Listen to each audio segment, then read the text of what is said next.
CBSE words में आपका स्वागत है।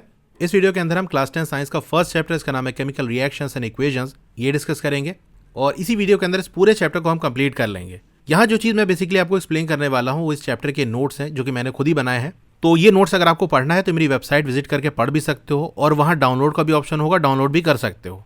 वेबसाइट का लिंक आपको डिस्क्रिप्शन में मिल जाएगा। तो चलिए स्टार्ट करते हैं। थोड़ा सा पहले रिवीजन कर लेते हैं क्योंकि केमिकल रिएक्शन से डायरेक्ट स्टार्ट कर रहे हैं तो केमिकल चेंज क्या होता है, फिजिकल चेंज क्या होता है, उसका आइडिया भी होना चाहिए।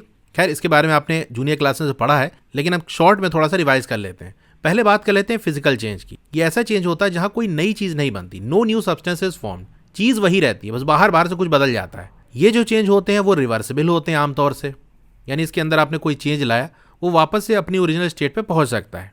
एग्जाम्पल की बात कर लें, change of state of matter, जैसे मैटर का स्टेट चेंज हो गया। अच्छा, ये बात याद रखना, हर change of state of matter physical change नहीं होता। यहाँ जो मैंने एग्जाम्पल लिया है वाटर का, यहाँ पर हमको फिजिकल चेंज देखने को मिलता है। यानी वाटर हमारा जब सॉलिड स्टेट में होता है, इसको हम आइस कहते हैं, अगर इसको हम हीट करेंगे तो क्या हो जाएगा, ये मेल्ट कर जाएगा और वाटर में कन्वर्ट हो जाएगा। यानी आइस भी वाटर ही है, बस अलग से उसका नाम होता है कि अगर सॉलिड स्टेट में है तो उसको आइस कहते हैं। तो हीट किया हमने, सॉलिड से लिक्विड हो गया, और हीट करेंगे तो यही जो वाटर है वो स्टीम में कन्वर्ट हो जाएगा, यानी लिक्विड से गैस में हो जाएगा। तो आइस, वाटर, स्टीम, ये तीनों एक ही चीज़ है, कोई नई चीज़ नहीं बननी है, बस स्टेट उनका चेंज है, इसलिए अलग अलग नाम से इनको बुलाया जाता है। अब यही स्टीम को अगर हम कूल करेंगे तो वाटर बन जाएगा, वाटर को कूल करेंगे तो आइस बन जाएगा। तो रिवर्सिबल हुआ कि नहीं?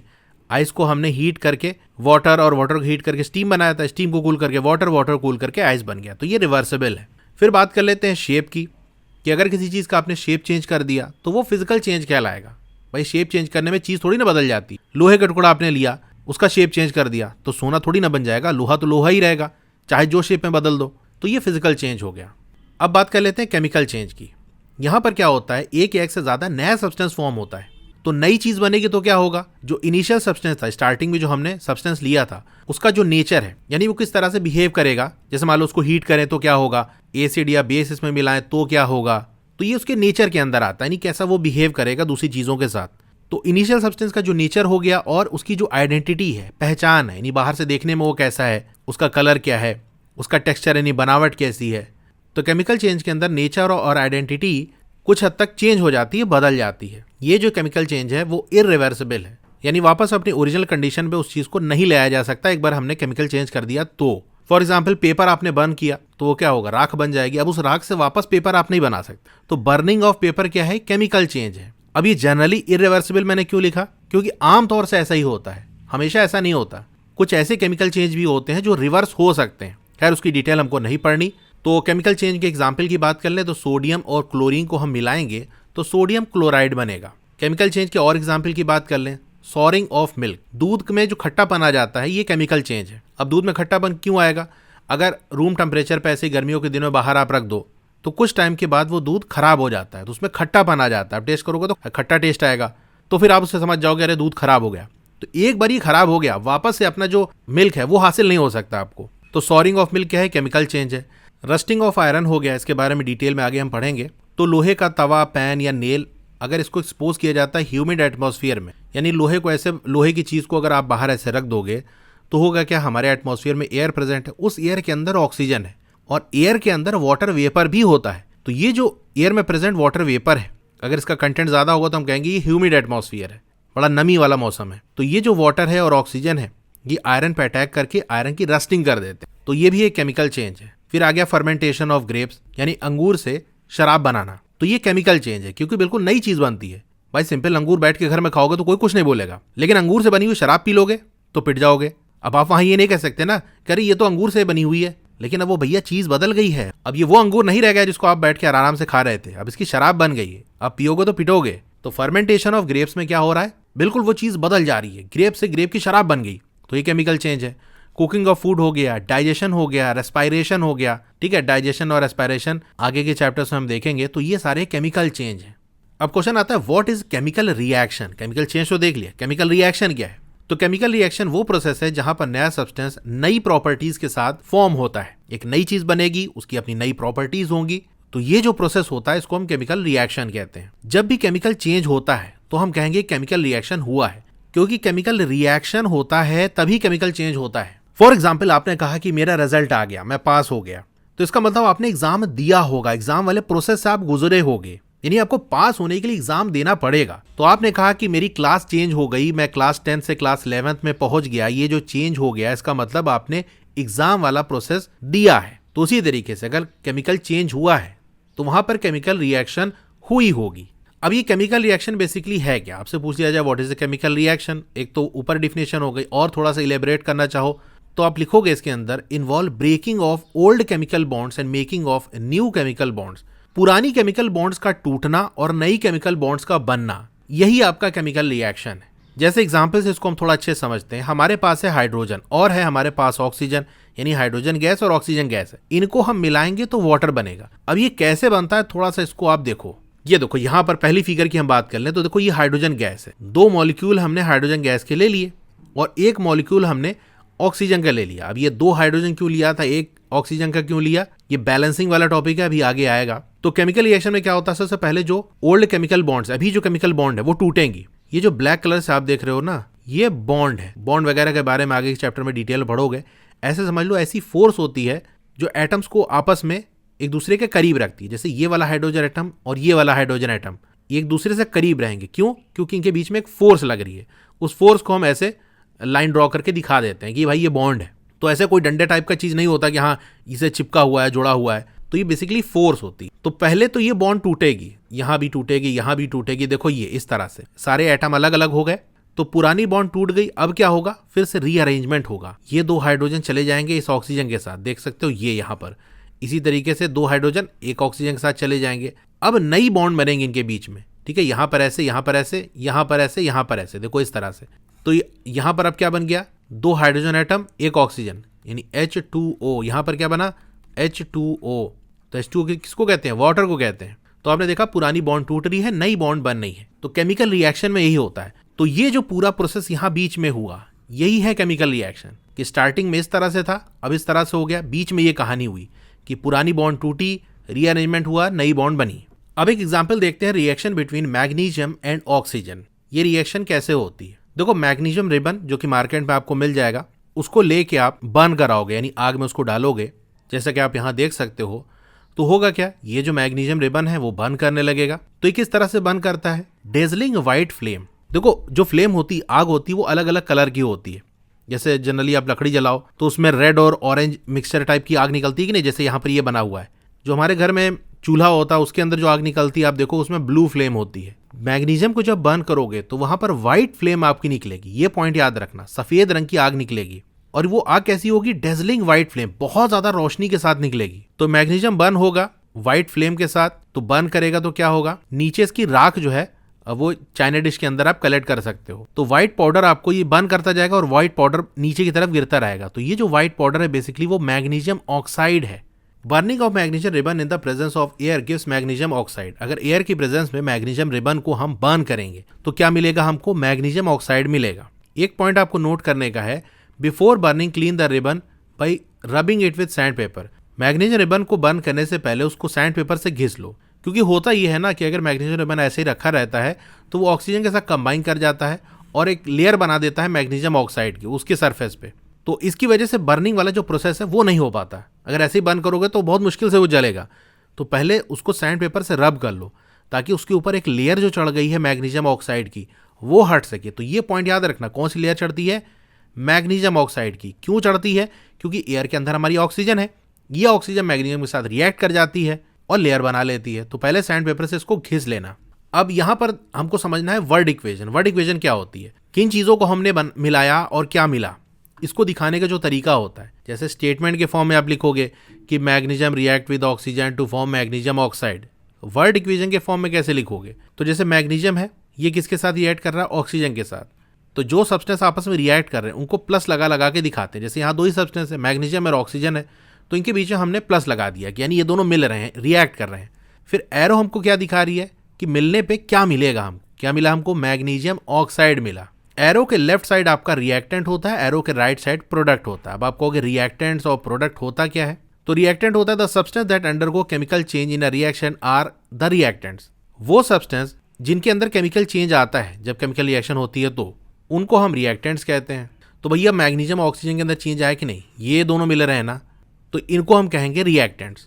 इसी तरह प्रोडक्ट की बात कर लें, the new substance produce as a result of chemical reaction are called product. Simple सा आपको याद ये रखना है कि जो चीजों का आपस में रिएक्शन हो रहा है वो रिएक्टेंट्स कहलाएंगे। इनको एरो के लेफ्ट साइड हम लिखते हैं वर्ड इक्वेशन में, और रिएक्शन होने के बाद जो नई चीज हमको मिलती है वो प्रोडक्ट कहलाता है। इसको एरो के राइट साइड हम लिखते हैं। अब थोड़ा सा बेसिक नॉलेज हम जान लेते हैं आगे बढ़ने से पहले। देखो यहाँ पर जो बॉक्स मैंने बनाया, इसका मतलब यहाँ पर कोई एलिमेंट का नाम लिखा होगा, उसका सिंबल लिखा होगा, और छोटा सा यहाँ पर कोई नंबर लिखा होगा। तो यहाँ क्या होगा, number of atoms of that element. तो वो एलिमेंट जो है उसके कितने एटम हैं वो नंबर के फॉर्म में यहाँ लिखा होगा। एग्जाम्पल समझ लो, जैसे ऑक्सीजन है, ऑक्सीजन का सिंबल क्या होता है, ओ होता है। यहाँ साइड में नीचे राइट साइड छोटा सा कोई नंबर लिखा हुआ है, जैसे 2 लिखा है। तो ये 2 क्या बता रहा है कि 2 ऑक्सीजन एटम्स। जिस एलिमेंट का सिंबल यहाँ लिखा हुआ है उसके कितने एटम है ये नंबर वो बताएगा। जैसे हमने कह दिया H2 या कह दिया Fe3, तो H2 का मतलब हाइड्रोजन के 2 एटम है, Fe3 का मतलब आयरन के 3 एटम है। ठीक है, ये बात है।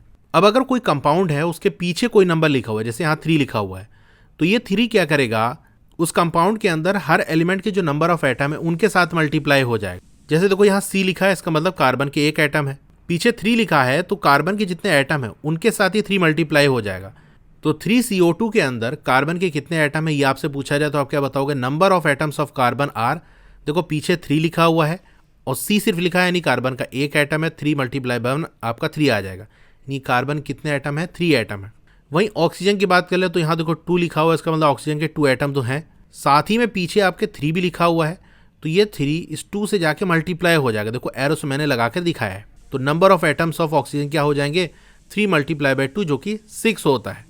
अगर मान लो ऐसे लिखा होता 7CO2 तो इसका मतलब क्या है, कार्बन के आपके 7 एटम हो गए और ऑक्सीजन के तो 2 ऑलरेडी यहाँ पर है, 7 पीछे वाला इस 2 से मल्टीप्लाई हो जाएगा तो ऑक्सीजन के 14 आ जाएंगे। ठीक है, जो कोफिशिएंट के अंदर होता है वो नंबर ऑफ एटम से जाके मल्टीप्लाई हो जाता है उस कंपाउंड के। ये पॉइंट याद रखना। इसी तरीके से अगर ब्रैकेट के अंदर कुछ लिखा है, ब्रैकेट के बाहर कोई नंबर लिखा है, तो बाहर वाला नंबर अंदर जितने एटम है उससे मल्टीप्लाई हो जाएगा।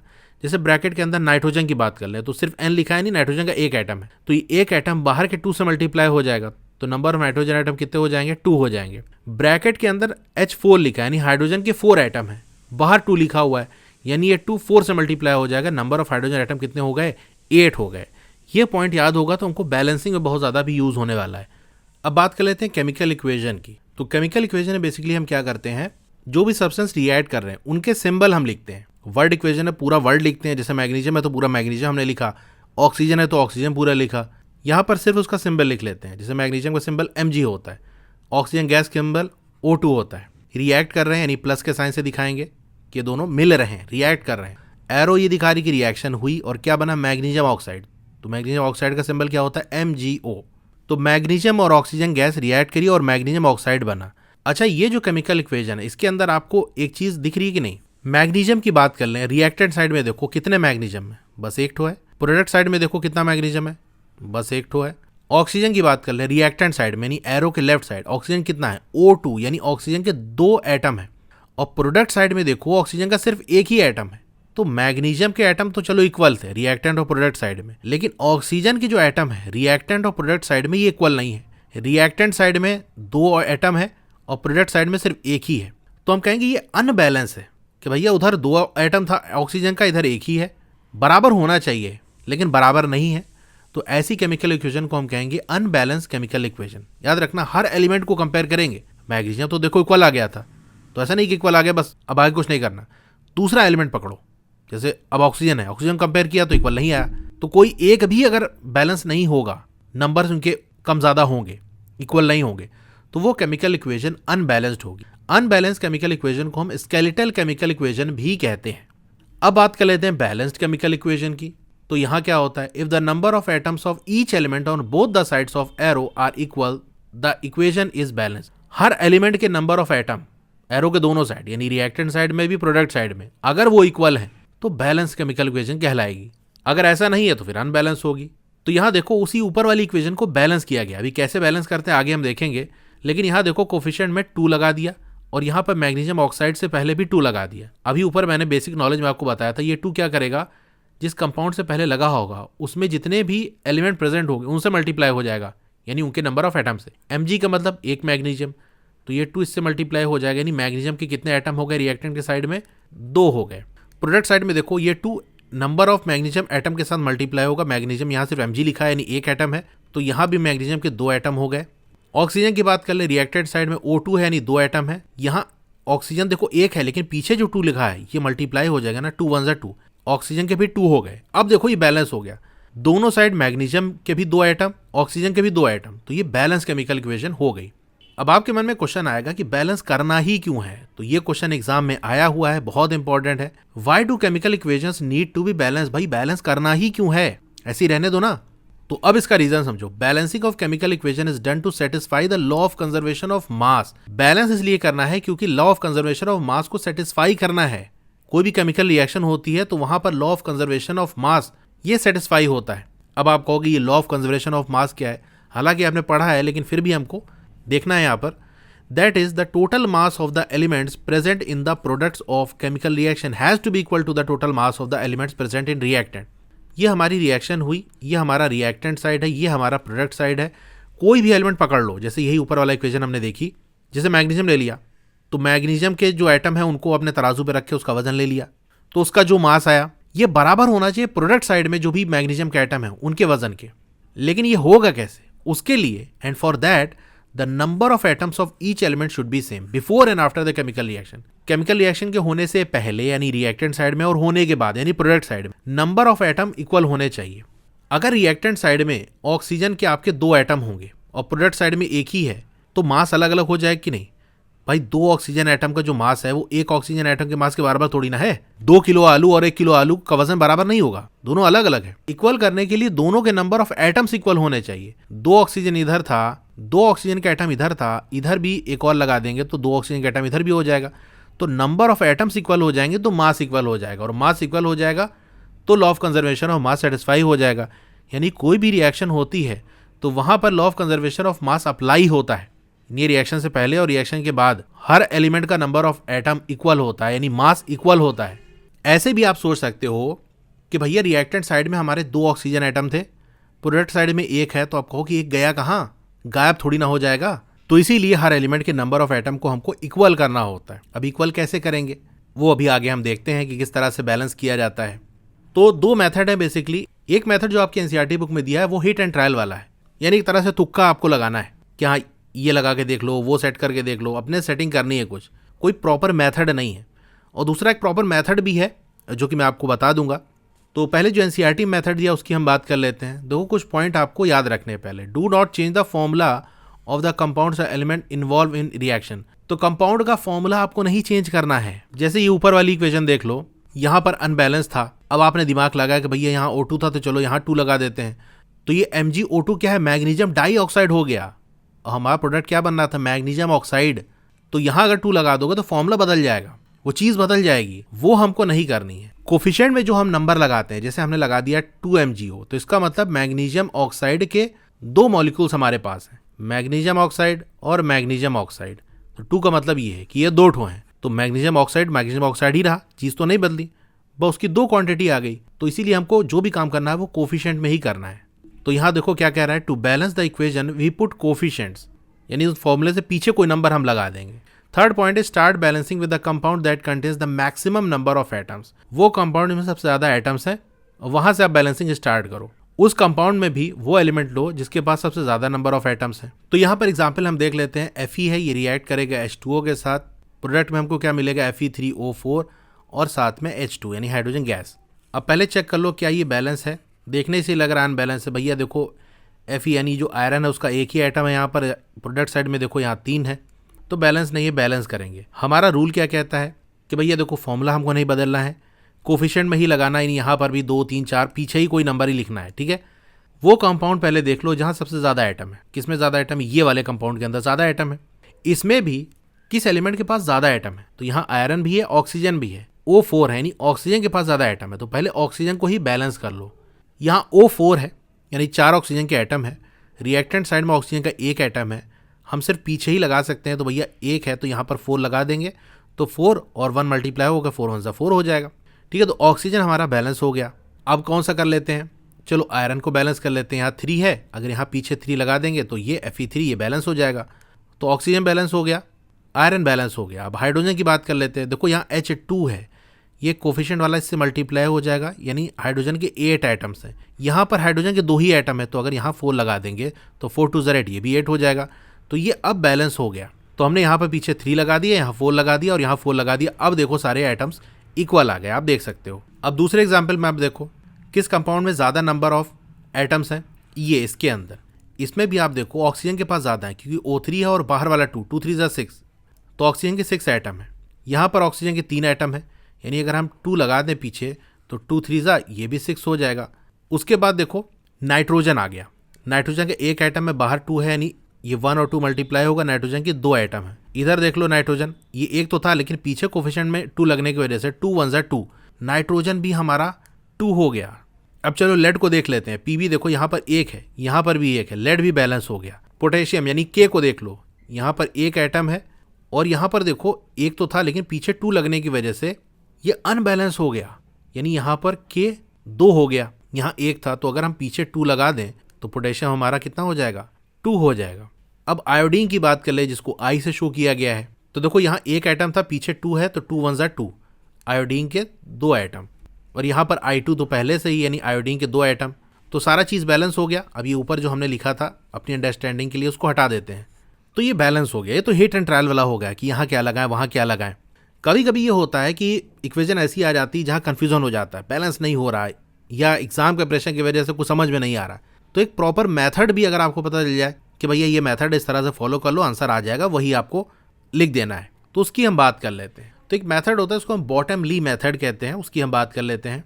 तो इस मेथड के अंदर आपको क्या करना है, जो भी सब्सटेंसेस हैं, चाहे वो रिएक्टेंट साइड में हो या प्रोडक्ट साइड में हो, उसके पीछे कोई अल्फ़ाबेट से कोफिशिएंट लगा देना है। जैसे यहाँ पर A लगा दिया, इधर B लगा दिया, इधर C लगा दिया, ठीक है। अब यही ABC की वैल्यू अगर हमको पता चल जाए तो अपना काम हो जाए। आप जानते हो कि जो कोफिशिएंट है वो नंबर ऑफ एटम से मल्टीप्लाई होता है। H2 है, यानी हाइड्रोजन के 2 एटम है, तो A से मल्टीप्लाई हो जाएगा। तो पहले अगर हाइड्रोजन एटम की हम बात कर लें, तो हाइड्रोजन के लिए इक्वेशन अगर हम बनाएं तो बेसिकली क्या बनेगी, 2A। और प्रोडक्ट साइड में भी ये इक्वल होना चाहिए नंबर ऑफ एटम। तो यहाँ देखो 2 है और ये C है, C और 2 मल्टीप्लाई होगा तो 2C हो जाएगा, ठीक है। तो हाइड्रोजन के लिए इक्वेशन हमारी बन गई 2A इक्वल 2C। 2 से 2 चला गया, तो यहाँ से एक बात पता चल जाएगी कि A इक्वल होगा C की, यानी जो वैल्यू A की आएगी वही वैल्यू हमारी C की भी रहेगी। अब दूसरा जो एलिमेंट है उसकी हम बात कर लेते हैं, ऑक्सीजन की बात कर लेते हैं, ठीक है। रिएक्टेंट साइड में देखो B और 2 मल्टीप्लाई होगा तो 2B हो जाएगा, ये इक्वल होना चाहिए प्रोडक्ट साइड में जो ऑक्सीजन के नंबर ऑफ एटम है। यहाँ O लिखा हुआ है, यानी ऑक्सीजन की 1 एटम है, कोफिशिएंट में C है, यानी C और 1 मल्टीप्लाई होगा तो सिर्फ C बचेगा। तो 2B इक्वल C, यानी B की वैल्यू क्या होगी, C/2। अगर A की वैल्यू हम 2 पुट कर दें तो A इक्वल C है, C भी आपका 2 हो जाएगा, और B क्या है, C/2। C हमारा 2 है तो B की वैल्यू 1 आ जाएगी। तो बस देखो A, B और C तीनों चीज़ मिल गया। A की वैल्यू क्या हमने पुट कर दी, 2, B की वैल्यू आ गई 1, तो 1 लिख के दिखाने की जरूरत नहीं है, C की वैल्यू भी 2 है, तो ये हो गया। अब आप कहोगे A की वैल्यू हमने 2 ही क्यों रखी, अगर A की वैल्यू 1 रख देंगे तो C की वैल्यू भी 1 हो जाएगी, तो B की वैल्यू C/2 होती है, यानी 1/2 हो जाएगा। अब अगर यहाँ पर 1/2 करोगे, यानी ऑक्सीजन का जो मॉलिक्यूल वो आधा हो गया, तो फ्रैक्शन फॉर्म में हम नहीं लाते, हम क्या करते हैं, नेचुरल नंबर के फॉर्म में कोफिशिएंट लगाते हैं। अगर मान लो बाई चांस आ भी जाता है, आपने यही काम कर दिया कि नहीं भैया हम तो A की वैल्यू 1 ही रखेंगे, तो A की वैल्यू 1 हो गई, C की वैल्यू 1 हो गई, और B क्या हो जाएगा, 1/2 हो जाएगा। तो उस केस में पूरी इक्वेशन को आप डिनोमिनेटर में 2 खत्म करने के लिए 2 से मल्टीप्लाई कर दोगे, तो 2 मल्टीप्लाई करोगे तो यहाँ 2 आ जाएगा, 1/2 को 2 से मल्टीप्लाई करोगे तो ये 1 हो जाएगा, ये 2 आ जाएगा। तो आखिर में जाकर बात वही पड़ जाएगी, चाहे जैसे आप चलो। अब दूसरा एग्जाम्पल देख लेते हैं। यहाँ पर देख लो, A लगा दिया, B लगा दिया, C और D, जितने भी सब्सटेंसेज हैं उन सब के कोफिशिएंट में अल्फ़ाबेट हमने लगा दिया A B C D। अब इस A B C D की वैल्यू निकालनी है। चलो आयरन को पहले कंपेयर करते हैं। Fe की हम बात कर लें तो रिएक्टेंट साइड में देखो बस 1 ठो आयरन है ना, तो A हो गया। ये इक्वल होना चाहिए प्रोडक्ट साइड के। प्रोडक्ट साइड में आयरन के इतने एटम है, देखो Fe3 यानी 3 है, कोफिशिएंट इससे मल्टीप्लाई हो जाएगा, यानी 3C। एक इक्वेशन हमारी ये बन गई, A इक्वल 3C। इसी तरह से हाइड्रोजन की इक्वेशन हम बना लेंगे। हाइड्रोजन यहाँ पर 2B और यहाँ देखो 2D हो गया, 2B इक्वल 2D, तो यहाँ से आ गया भैया B इक्वल D होगा। ऑक्सीजन देख लो, 1 एटम है, पीछे B है, तो B इक्वल, यहाँ पर ऑक्सीजन देखो ये 4 है, पीछे C है, यानी 4C। अब यहाँ पर किसकी वैल्यू हम पुट करें, देखो एक वैल्यू पुट करेंगे, बाकी सब इक्वेशन से आ जाएगी। अगर हम C की वैल्यू 1 पुट कर देते हैं तो A की वैल्यू क्या होगा, A 3C है यानी 3 हो जाएगा। B हमारा 4C है तो B की वैल्यू 4 हो जाएगी। B और D इक्वल है तो D इक्वल 4 आ जाएगा। तो ये इस तरह से कहानी सारी सेट हो जाएगी। अगर आप कहते हो नहीं हम A की ही वैल्यू पुट करेंगे, A इक्वल 1, तो वहाँ से भी निकल आएगा, लेकिन फिर वो फ्रैक्शन के फॉर्म में आएगा और फिर आपको मल्टीप्लाई करके डिनोमिनेटर को ख़त्म करना पड़ेगा। तो वो मैं आपको बता देता हूँ कि अगर मान लो आपने कहा कि नहीं भैया हम तो A की वैल्यू 1 रखेंगे, तो उस केस में C की वैल्यू क्या आ जाएगी, A/3 हो जाएगा यानी 1/3 हो गया। B की वैल्यू क्या आ जाएगी, 4C है यानी 4 मल्टीप्लाई बाई 1/3, तो ये 4/3 हो जाएगा। और B और D इक्वल है तो D की वैल्यू भी 4/3 आ जाएगी। तो भैया A की जगह 1 रख दो और B की जगह 4/3 रख दो, C की जगह 1/3 और D की जगह 4/3। अब डिनोमिनेटर में 3 खत्म करने के लिए 3 मल्टीप्लाई करोगे तो ये 3 आ जाएगा यहाँ पर, और यहाँ से ये खत्म हो जाएगा, यहाँ से भी खत्म हो जाएगा और ये हट जाएगा। तो ये आ गया 3Fe + 4H2O will gives you Fe3O4 + 4H2। अच्छा, यही जो इक्वेशन है अभी ऊपर हमने देखी थी, ये वाली हमने हीट एंड ट्रायल से किया था तो बड़ा जल्दी हो गया था ये वाला। इस वाले में थोड़ा टाइम लगा, बहुत सारी वैल्यू निकालनी पड़ी। तो दोनों चीज़ें आपको पता होनी चाहिए। पहले आप ट्राई करोगे हीट एंड ट्रायल से, हो गया तो अच्छी बात, अगर नहीं हो रहा है तब ये मेथड लगाना है, क्योंकि ये मेथड ऐसा है कि इससे आंसर तो आ जाएगा लेकिन टाइम टेकिंग है। तो अगर आप हीट एंड ट्रायल में फंस जा रहे हो तभी ये मेथड लगाना। बाकी इस मेथड पे डिटेल मैंने वीडियो बनाई है, कई सारे एग्जाम्पल से क्वेश्चन सॉल्व कराए हैं, तो उस वीडियो का लिंक मैं डिस्क्रिप्शन में दे दूंगा, तो प्रैक्टिस के लिए आप वो वाली वीडियो देख सकते हो। अब जो केमिकल इक्वेशन लिखी जाती है उसमें साथ में स्टेट भी हम दिखाते हैं, writing symbols of physical state. जैसे यही जो इक्वेशन हमने ऊपर देखी Fe और H2O और Fe3O4, इसमें किसका क्या स्टेट है वो वहाँ नहीं लिखा था। तो जैसे आयरन हमने लिया था, लोहा लिया था, वो सॉलिड स्टेट में था, तो हम सॉलिड के लिए क्या करेंगे, S लिख देंगे, ठीक है, ब्रैकेट में। जो वाटर हमारा था वो गैसियस स्टेट में था यानी वो स्टीम था, तो G लिख देंगे, G फॉर गैसियस। अगर स्टेट लिक्विड है तो L लिख देना, एक्वस है तो AQ लिख देना। जैसे Fe3O4 ये सॉलिड स्टेट है, जो H2 हमको मिल रहा है यानी हाइड्रोजन जो मिल रही है वो गैसियस फॉर्म में है, तो यहाँ हमने G लिख दिया। ये रिएक्शन बड़ी इंपॉर्टेंट है, एग्जाम में ऐसे क्वेश्चन आ जाता है कि भैया Fe है, उसको किसके साथ, आयरन को किसके साथ रिएक्ट कराएं कि Fe3O4 और H2 हमको मिले। ऑप्शन में आपको दे दिया सिंपल वाटर और स्टीम, तो क्या लगाओगे, स्टीम लगाओगे। या आपसे पूछ लिया जाए कि वाटर को किस स्टेट में हम आयरन के साथ रिएक्ट करा रहे हैं, तो वो स्टीम है। वैसे फिजिकल स्टेट लिखना इतना इंपॉर्टेंट नहीं होता, लेकिन जहां पर एनसीईआरटी में आपको ये प्रॉपर एक्सप्लेन किया है वहां स्टेट इंपॉर्टेंट हो जाता है। जैसे इस इक्वेशन के अंदर स्टेट इंपॉर्टेंट है, क्योंकि जो हम H2O वाटर ले रहे हैं वो लिक्विड स्टेट में यहाँ नहीं है, ये गैसियस स्टेट में है।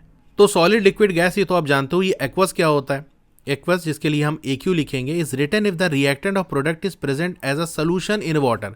अगर वाटर के सोल्यूशन में है तो AQ लिखते हैं। जैसे आपका एसिड वगैरह होता है ना, उसके आगे AQ लिखा होता है, क्योंकि एसिड में वाटर मिलाकर बनाया गया होता है। तो कोई चीज़ है उसके अंदर पानी मिलाया गया है या उसको पानी मिलाकर एक सोल्यूशन तैयार किया गया है, तो वो हमारा एक्वा सोल्यूशन कहलाता है। एक्वा मतलब वाटर, यानी वो चीज़ वाटर के साथ मिलाकर बनाई गई है। तो ये फिजिकल स्टेट की बात हो गई कि कौन सा सब्सटेंस आपके किस स्टेट में है, सॉलिड, लिक्विड, गैस या एक्वस, वो भी लिख के दिखाना होता है। फिर रिएक्शन कंडीशन की हम बात कर लेते हैं, यानी वो रिएक्शन हुई लेकिन उसके लिए क्या कंडीशन रिक्वायर हुई। जैसे रिएक्शन कंडीशन में आ गया टेम्परेचर, यानी उस रिएक्शन को कराने के लिए आपको क्या हीट देना पड़ा या उसको ठंडा करना पड़ा, टेम्परेचर क्या था, कुछ प्रेशर लगाना पड़ा क्या, या उसके अंदर किसी कैटलिस्ट को डालना पड़ा क्या।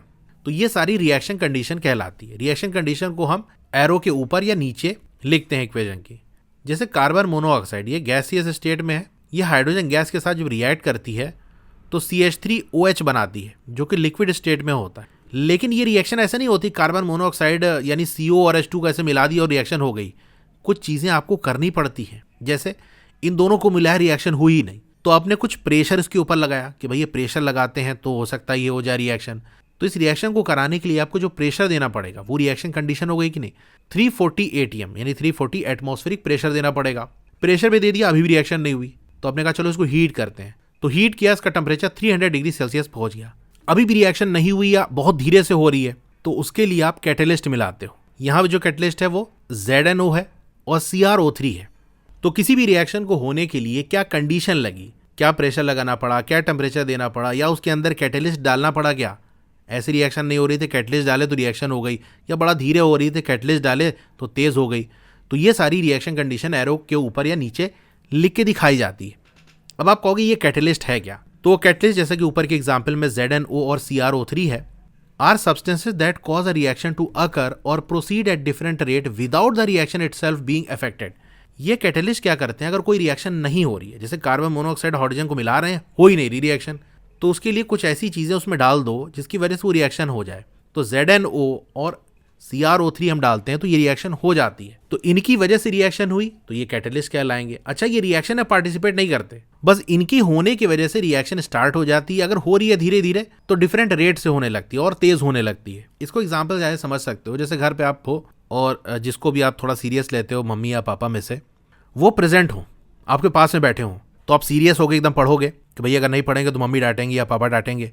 तो उनकी प्रेजेंस की वजह से, यानी वैसे आप पढ़ाई नहीं कर रहे थे लेकिन वो प्रेजेंट है, उनकी वजह से आप पढ़ने लगे, तो वो आपकी स्टडी में इन्वॉल्व नहीं हुए कि देख रहे हैं क्या पढ़ रहे हो, वो बस प्रेजेंट है। तो उसी तरीके से कैटलिस्ट रिएक्शन में पार्टिसिपेट नहीं करते, वो अपना बस उस चीज के अंदर बैठे रहेंगे, उनकी वजह से रिएक्शन हो जाती है। अगर रिएक्शन में पार्टिसिपेट करते तो वो रिएक्टेंट कहलाते, ये पार्टिसिपेट नहीं करते। इनके होने की वजह से अगर रिएक्शन नहीं हो रही होती है तो होने लगती है, धीरे हो रही थी तो तेज होने लगती है, तो ये होते हैं कैटलिस्ट। एक और एग्जाम्पल है रिएक्शन कंडीशन का, जैसे आपका कार्बन डाइऑक्साइड हो गया और वाटर हो गया, ये आपस में रिएक्ट करते हैं, और ये ऐसे नहीं रिएक्ट करते। उसके लिए कंडीशन क्या रिक्वायर होती है कि भैया सनलाइट प्रेजेंट होनी चाहिए और क्लोरोफिल प्रेजेंट होना चाहिए। अब ये जो रिएक्शन होती है वो प्लांट के अंदर होती है। प्लांट क्या करता है, कार्बन डाइऑक्साइड और वाटर को मिलाता है। कैसे मिलाएगा भाई, उसके लिए सनलाइट होनी चाहिए और उस प्लांट के अंदर क्लोरोफिल प्रेजेंट होना चाहिए। तो मिलाकर क्या बनाएगा, ग्लूकोज बनाता है, यानी C6H12O6, और साथ में हमको ऑक्सीजन और वाटर ऑब्टेन होता है। अब बात कर लेते हैं कैरेक्टरिस्टिक्स ऑफ केमिकल रिएक्शन या observation that help us to determine whether a chemical reaction has taken place. कोई केमिकल रिएक्शन हुई, आपको कैसे पता चलेगा, दो चीजें मिलाई रिएक्शन हो गया, ये कैसे पता चलेगा। तो जब भी केमिकल रिएक्शन होती है तो आमतौर से कोई साइन, हमको कुछ निशानी देखने को मिलती है, कुछ बदलाव होता हुआ हमको दिखेगा। वो चेंजेस क्या हो सकते हैं, जैसे चेंज इन स्टेट, हमने फिजिकल चेंज में भी देखा था, वहां स्टेट चेंज हो रहा था वाटर का, वो फिजिकल चेंज था। केमिकल चेंज में भी ऐसा होता है कि स्टेट चेंज हो जाता है। तो आप पूछोगे हमें कैसे पता चलेगा कि ये जो स्टेट चेंज हुआ ये फिजिकल चेंज है या केमिकल चेंज है। तो भैया अभी आपको उस लेवल तक नहीं पढ़ाया गया, आपको तो सिंपल अभी ये सिखाया जा रहा है कि भैया ये वाला स्टेट चेंज आपका फिजिकल चेंज है और ये केमिकल चेंज है। जैसे फिजिकल चेंज का एग्जाम्पल मैंने आपको बता दिया, अभी हम देखेंगे चेंज ऑफ स्टेट का एग्जाम्पल जहाँ जो कि केमिकल चेंज है। तो बस आपको तो जो पहले से चीज़ें डिस्कवर की जा चुकी हैं, जो एक्सपेरिमेंट किए जा चुके हैं, उसके रिजल्ट आपको पढ़ने हैं। तो केमिकल रिएक्शन हुई, स्टेट चेंज हो गया, या केमिकल रिएक्शन होने की वजह से कलर चेंज हो गया, या उसके अंदर से गैस निकल गई, या टेम्परेचर चेंज हो गया, या प्रेसिपिटेट बन गया। तो ये सारे वो साइन हैं जिससे हमको पता चलता है कि हाँ केमिकल रिएक्शन हो गई, या इन्हीं को हम कैरेक्टरिस्टिक्स ऑफ केमिकल रिएक्शन भी कहते हैं। अब इनके एग्जाम्पल देख ले ताकि ये बात अच्छे से समझ में आ जाए कि भैया कहाँ स्टेट चेंज हो रहा है, कहाँ कलर चेंज हो रहा है, क्या हो रहा है। तो स्टेट चेंज के एग्जाम्पल की हम बात कर लें, formation of water from hydrogen and oxygen gas. Hydrogen और ऑक्सीजन गैस आपस में रिएक्ट करती है तो वाटर बनाती है। अब नॉर्मल रूम टेम्परेचर पे तो हाइड्रोजन और ऑक्सीजन आपके गैसेस स्टेट में होते हैं, लेकिन ये जो वाटर बनेगा वो लिक्विड स्टेट में बनेगा। तो देखो गैस से लिक्विड स्टेट चेंज हुआ कि नहीं, और ये वाला जो स्टेट चेंज है ये केमिकल चेंज है। तो स्टेट चेंज का एग्जाम्पल हो गया। फिर रिएक्शन में कलर चेंज कैसे देखने को मिलता है, एक एग्जाम्पल की बात कर लें। Green colour of ferrous sulphate crystal becomes brown on heating. ये फेरस सल्फेट के क्रिस्टल्स हैं, देखो अभी ये किस कलर के हैं, ग्रीन कलर के हैं कि नहीं, इनको हीट कर रहे हैं तो ये ब्राउन कलर के हो जा रहे हैं। तो कलर चेंज हुआ कि नहीं, तो कलर चेंज हो गया तो उससे आपने आइडिया लगा लिया कि हाँ केमिकल रिएक्शन हो गई। अगर मान लो कलर चेंज ना होता, ये कलर वही रहता, तो आपको आइडिया ना लग पाता कि भैया रिएक्शन हुई कि नहीं, इतनी देर से हीट कर रहे हैं, कुछ हुआ कि नहीं हुआ। तो केमिकल रिएक्शन यही करता है, कुछ ना कुछ ऐसा साइन दे देगा जिससे आपको आइडिया लग जाए कि हाँ भैया काम हो गया। फिर एवोल्यूशन ऑफ गैस की बात कर लें, ऐसे भी केमिकल रिएक्शन होते हैं जहाँ रिएक्शन हुई और गैस निकल गई। एग्जाम्पल की बात कर लें, जैसे जिंक हो गया और डाइल्यूट सल्फ्यूरिक एसिड हो गया। अब ये डाइल्यूट का मतलब क्या है, देखो दो चीज़ होती है, डाइल्यूट होता है और कंसनट्रेटेड होता है। वैसे एसिड वाले चैप्टर में आगे हम पढ़ेंगे, लेकिन शॉर्ट में आपको बता देता हूँ। अगर जो एसिड बहुत पतला हो यानी उसके अंदर वाटर का कंटेंट ज़्यादा हो तो वो डाइल्यूट होगा, वाटर का कंटेंट कम होता है तो वो कंसनट्रेटेड कहलाता है। तो डाइल्यूट सल्फ्यूरिक एसिड लेना है, उसके अंदर जिंक को डाल देना है। तो डालोगे तो क्या होगा, एवोल्यूशन ऑफ हाइड्रोजन गैस, वहाँ से हाइड्रोजन गैस निकलेगी। देखो ये हमारा डाइल्यूट सल्फ्यूरिक एसिड था, जिंक के ग्रैन्यूल से छोटे छोटे दाने थे, हमने डाल दिया तो यहाँ से हाइड्रोजन गैस के बबल्स बनते हुए ऊपर तरफ जाने लगे। तो रिएक्शन क्या हुई, जिंक और सल्फ्यूरिक एसिड इनको मिलाया हमने तो बना जिंक सल्फेट और हाइड्रोजन गैस रिलीज हुई। देखो एसिड आप कोई सा भी ले सकते हो, सल्फ्यूरिक एसिड ले सकते हो या फिर हाइड्रोक्लोरिक एसिड ले सकते हो जिसको हम HCl लिखते हैं। तो अगर जिंक को हाइड्रोक्लोरिक एसिड के अंदर डालोगे तो आपको मिलेगा जिंक क्लोराइड, इसका फॉर्मूला होता है ZnCl2। जिंक सल्फेट का क्या था ZnSO4 और हाइड्रोजन गैस निकलेगी, यानी हाइड्रोजन गैस तो निकलेगी। तो एक सिंपल सा रूल भी होता है। नोट पॉइंट ये है कि अगर कोई मेटल ले लो, उसको एसिड के अंदर डाल दो, तो होगा ये कि सॉल्ट बनेगी। अब ये सॉल्ट क्या होती है आगे एक चैप्टर में आएगा, और साथ में हाइड्रोजन गैस रिलीज होती है। चेंज इन टेम्परेचर, यानी टेम्परेचर चेंज हो गया, उससे आपने आइडिया लगा लिया कि हाँ भैया केमिकल रिएक्शन हो गई, क्योंकि टेम्परेचर चेंज हो गया। ऊपर की ही रिएक्शन में जो जिंक ग्रैन्यूल्स हमने एसिड के अंदर डाले थे, अगर कोनिकल फ्लास्क को आप टच करोगे तो आपको गर्म लगेगा। So a chemical reaction between zinc and dilute sulphuric acid is characterised by a change in temperature. तो जिंक और डाइल्यूट सल्फ्यूरिक एसिड के बीच की जो रिएक्शन हुई, उसके अंदर क्या हुआ, टेम्परेचर का चेंज हमको देखने को मिला। और ये चेंज कैसा था कि भैया वो कोनिकल फ्लास्क हॉट हो गया ना, गर्म हो गया ना। गर्म होना मतलब टेम्परेचर का राइज हो गया, राइज इन टेम्परेचर। अब टेम्परेचर में चेंज दो तरीके से होता है, या तो टेम्परेचर इंक्रीज हो या डिक्रीज हो। तो चलिए इन दोनों को समझते हैं। तो पहला आ गया हमारा एक्सोथर्मिक केमिकल रिएक्शंस। इन रिएक्शंस में क्या होता है, हीट रिलीज होती है along with the formation of products. यानी रिएक्शन हुआ, प्रोडक्ट बना, साथ में हीट भी निकलेगी। यानी यहां पर आप ये देखोगे कि टेम्परेचर इंक्रीज हो गया। रिएक्शन के बाद जो टेम्परेचर है वो स्टार्टिंग के टेम्परेचर से ज्यादा होगा। एग्जाम्पल की बात कर लेते हैं, बर्निंग ऑफ नेचुरल गैस यानी मीथेन। तो CH4 ये आपका मीथेन होता है, ये ऑक्सीजन के साथ रिएक्ट करेगी। देखो एक नोट पॉइंट है, burning means reacting with oxygen. कहीं भी आपसे कह दिया ये चीज़ बर्न हो रही है, वो चीज़ बर्न हो रही है, इसका मतलब वो ऑक्सीजन के साथ रिएक्ट कर रही है। तो नेचुरल गैस यानी मीथेन बर्न हो रही है, यानी वो ऑक्सीजन के साथ रिएक्ट होगी, तो कार्बन डाइऑक्साइड बनाएगी और वाटर बनाएगी। तो इस केस में क्या होगा, मीथेन बर्न होगी तो हीट निकलेगी, तो एक्सोथर्मिक हो गया। दूसरा एग्जाम्पल है हमारा रेस्पायरेशन। इसमें क्या होता है, जो हम फूड खाते हैं वो ग्लूकोज में कन्वर्ट हो जाता है। ठीक है, ग्लूकोज यानी C6H12O6। सांस लेते हैं, उसके अंदर से हमको ऑक्सीजन मिल जाती है। ये दोनों सेल के अंदर जाके रिएक्ट करती है। इसकी डिटेल आगे के चैप्टर में आएगी, अभी शॉर्ट में रिएक्शन समझ रहे हैं ना। तो ग्लूकोज और ऑक्सीजन रिएक्ट करती हैं, तो कार्बन डाइऑक्साइड, वाटर और साथ में एनर्जी रिलीज होती है। तो यहाँ पर एनर्जी रिलीज हो रही है, इसका मतलब रेस्पिरेशन भी आपका क्या है, एक्सोथर्मिक रिएक्शन है। फिर आगे आपका decomposition of vegetable matter into compost. इसके बारे में जूनियर क्लासेस में हमने पढ़ा होगा। जो वेजिटेबल मैटर हो गया वो जब डिकम्पोज करता है, डिकम्पोज हो गए वो कंपोस्ट में बदलता है, तो ये जो डिकम्पोजिशन होता है वहां पर भी आपके एक्सोथर्मिक रिएक्शंस होती है, क्योंकि हीट रिलीज हो रही है। अब नोट पॉइंट क्या है, an exothermic reaction is indicated by writing. अब कैसे पहचानोगे, मान लो इक्वेशन लिखी है, वो एक्सोथर्मिक है कि नहीं है, ये कैसे पहचानोगे। तो बेसिकली एक्सोथर्मिक रिएक्शन में ये होता है कि प्लस हीट लिखा होता है, या प्लस हीट एनर्जी लिखा होता है, या सिंपल प्लस एनर्जी लिखा होता है on the product side of an equation. यानी जैसे ये हमारी एरो है, एरो के राइट साइड प्रोडक्ट होगा, तो पहले जो प्रोडक्ट बनेगा वो लिखा होगा, फिर प्लस लगा के या तो हीट लिखा होगा, या फिर हीट एनर्जी लिखा होगा, या फिर खाली एनर्जी लिखा होगा। तो ये वाली जो इक्वेशन थी, यहाँ पर हम प्लस हीट लिख सकते हैं, और यहाँ तो एनर्जी लिखा हुआ है। ठीक है, तो अगर ऐसा लिखा दिख जाए तो समझ जाना कि एक्सोथर्मिक केमिकल रिएक्शन है। अब एक और तरीके की केमिकल रिएक्शन जहाँ पर टेम्परेचर का चेंज देखने को मिलता है, वो हमारी है endothermic chemical reactions. Reaction in which energy, अब ये एनर्जी हीट भी हो सकती है, लाइट हो सकती है, या इलेक्ट्रिसिटी हो सकती है, is absorbed are known as endothermic reaction. Endothermic वो रिएक्शन होती है जहां पर एनर्जी एब्जॉर्ब होती है, यानी उस रिएक्शन के होने के लिए एनर्जी रिक्वायर होती है, एनर्जी देना पड़ेगा। वो एनर्जी हीट के फॉर्म में दे दो, लाइट के फॉर्म में दे दो, या इलेक्ट्रिसिटी के फॉर्म में देख लो। अभी इन सब के एग्जाम्पल हम देखेंगे, तो वो हमारी क्या होगी, एंडोथर्मिक रिएक्शन होगी। एक्सोथर्मिक में एनर्जी रिलीज होती, निकलती है, एंडोथर्मिक एनर्जी देना पड़ता है। ये है बेसिक डिफरेंस इसमें। तो भाई जैसे अगर किसी चीज में हीट दोगे तो क्या होगा, उसका टेम्परेचर कम हो जाएगा। तो एंडोथर्मिक रिएक्शन में यही होता है कि टेम्परेचर का डिक्रीज हमको देखने को मिलता है, टेम्परेचर फॉल कर जाता है। इसके एग्जाम्पल की बात कर लें, जब कैल्शियम कार्बोनेट को हीट किया जाता है तो हमको कैल्शियम ऑक्साइड और कार्बन डाइऑक्साइड मिलता है। तो देखो यहाँ कैल्शियम कार्बोनेट को हीट कर रहे हैं ना, यानी हीट एनर्जी दे रहे हैं, तो कैसी रिएक्शन होगी, एंडोथर्मिक। ये रिएक्शन आगे हम डिटेल में पढ़ेंगे। फिर दूसरा एग्जाम्पल देख लो, जब अमोनियम क्लोराइड को ऐड किया जाता है बेरियम हाइड्रोक्साइड के साथ, टेस्ट ट्यूब के अंदर इन दोनों को मिला लिया आपने, तो उस केस में हीट एनर्जी एब्जॉर्ब होती है। ये दोनों मिले तो हीट एनर्जी वहाँ जो प्रेजेंट होगी वो एब्जॉर्ब हो जाएगी, जिसकी वजह से टेम्परेचर फॉल कर जाएगा, टेम्परेचर कम हो जाएगा, और जो बॉटम है टेस्ट ट्यूब का वो कोल्ड हो जाएगा।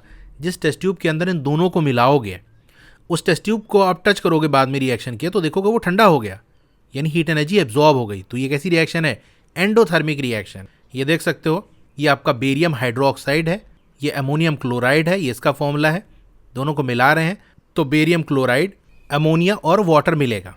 यहाँ भी नोट पॉइंट है कि एंडोथर्मिक रिएक्शन आप कैसे पहचानोगे, तो ये इंडिकेट किया जाता है बाय राइटिंग प्लस हीट और प्लस हीट एनर्जी और simple plus energy on reactant side of equation.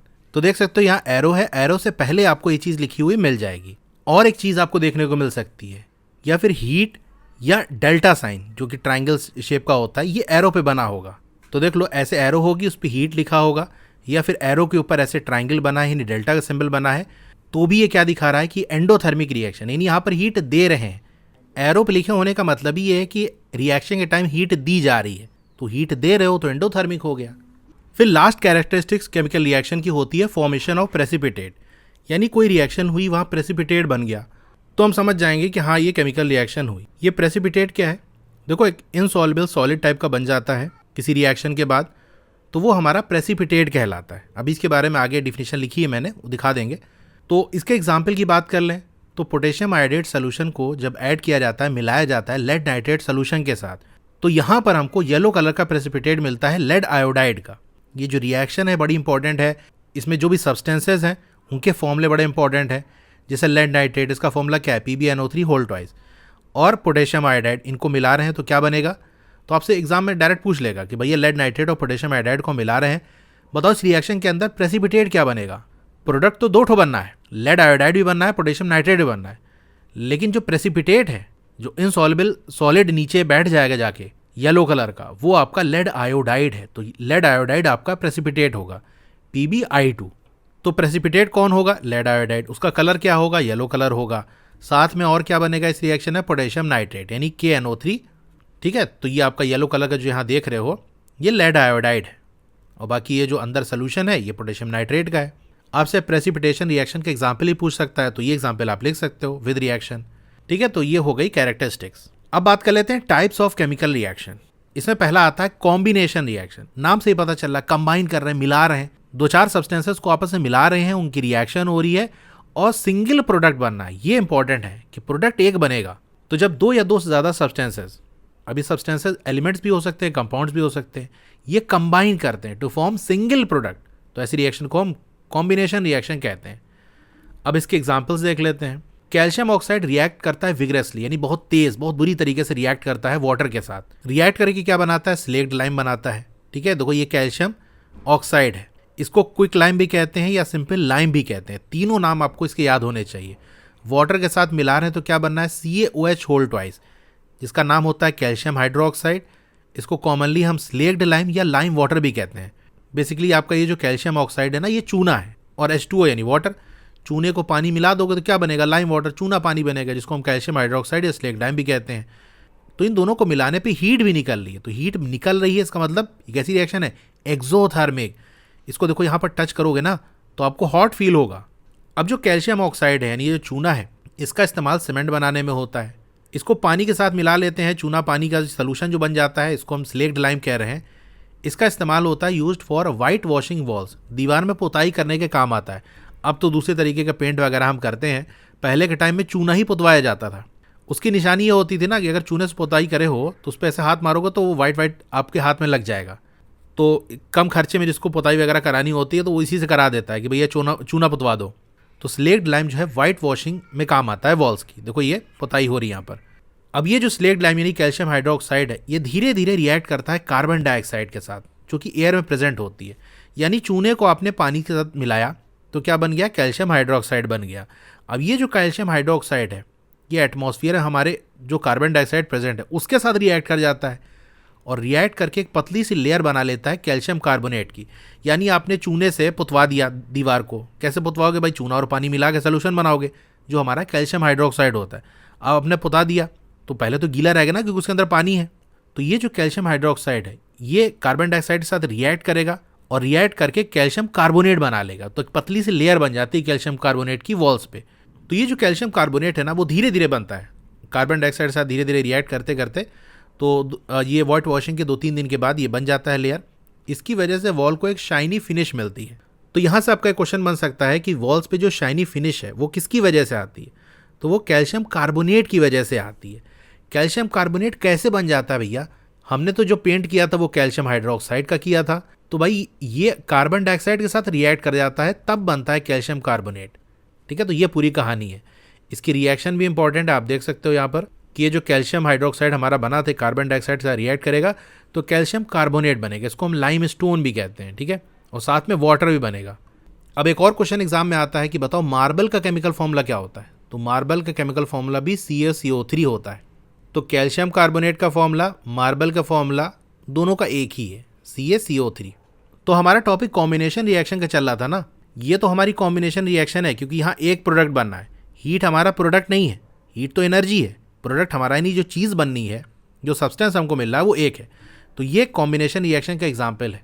ये जो आप देख रहे हो ये कॉम्बिनेशन रिएक्शन के एग्जाम्पल नहीं है, ये तो उसी में थोड़ा सा एक और पॉइंट ऐड करके आपको बता दिया गया कि भैया जो हमको मिलेगा कॉम्बिनेशन रिएक्शन से कैल्शियम हाइड्रोक्साइड, वो कार्बन डाइऑक्साइड से रिएक्ट करेगा तो ये बना लेगा कैल्शियम कार्बोनेट। और एग्जाम्पल देख लेते हैं हम कॉम्बिनेशन रिएक्शन की। तो बर्निंग ऑफ कोल, कोल यानी आपका कार्बन, बर्निंग का मतलब ऑक्सीजन के साथ रिएक्ट करना, तो बनाएगा कार्बन डाइऑक्साइड। इसी तरह से formation of water from H2 and O2 gas, तो ये देखो हाइड्रोजन गैस है, ये ऑक्सीजन गैस है, इनको मिलाओगे तो आपका वाटर बन जाएगा। तो यहाँ प्रोडक्ट एक बनना है ना, तो ये भी कॉम्बिनेशन रिएक्शन है। अब नोट पॉइंट ये है कि बर्निंग या कंबशन की बात कर ले तो ये एक्सोथर्मिक प्रोसेस होता है। भाई किसी चीज़ जलाओगे तो हीट निकले कि नहीं, तो एक्सोथर्मिक होता है।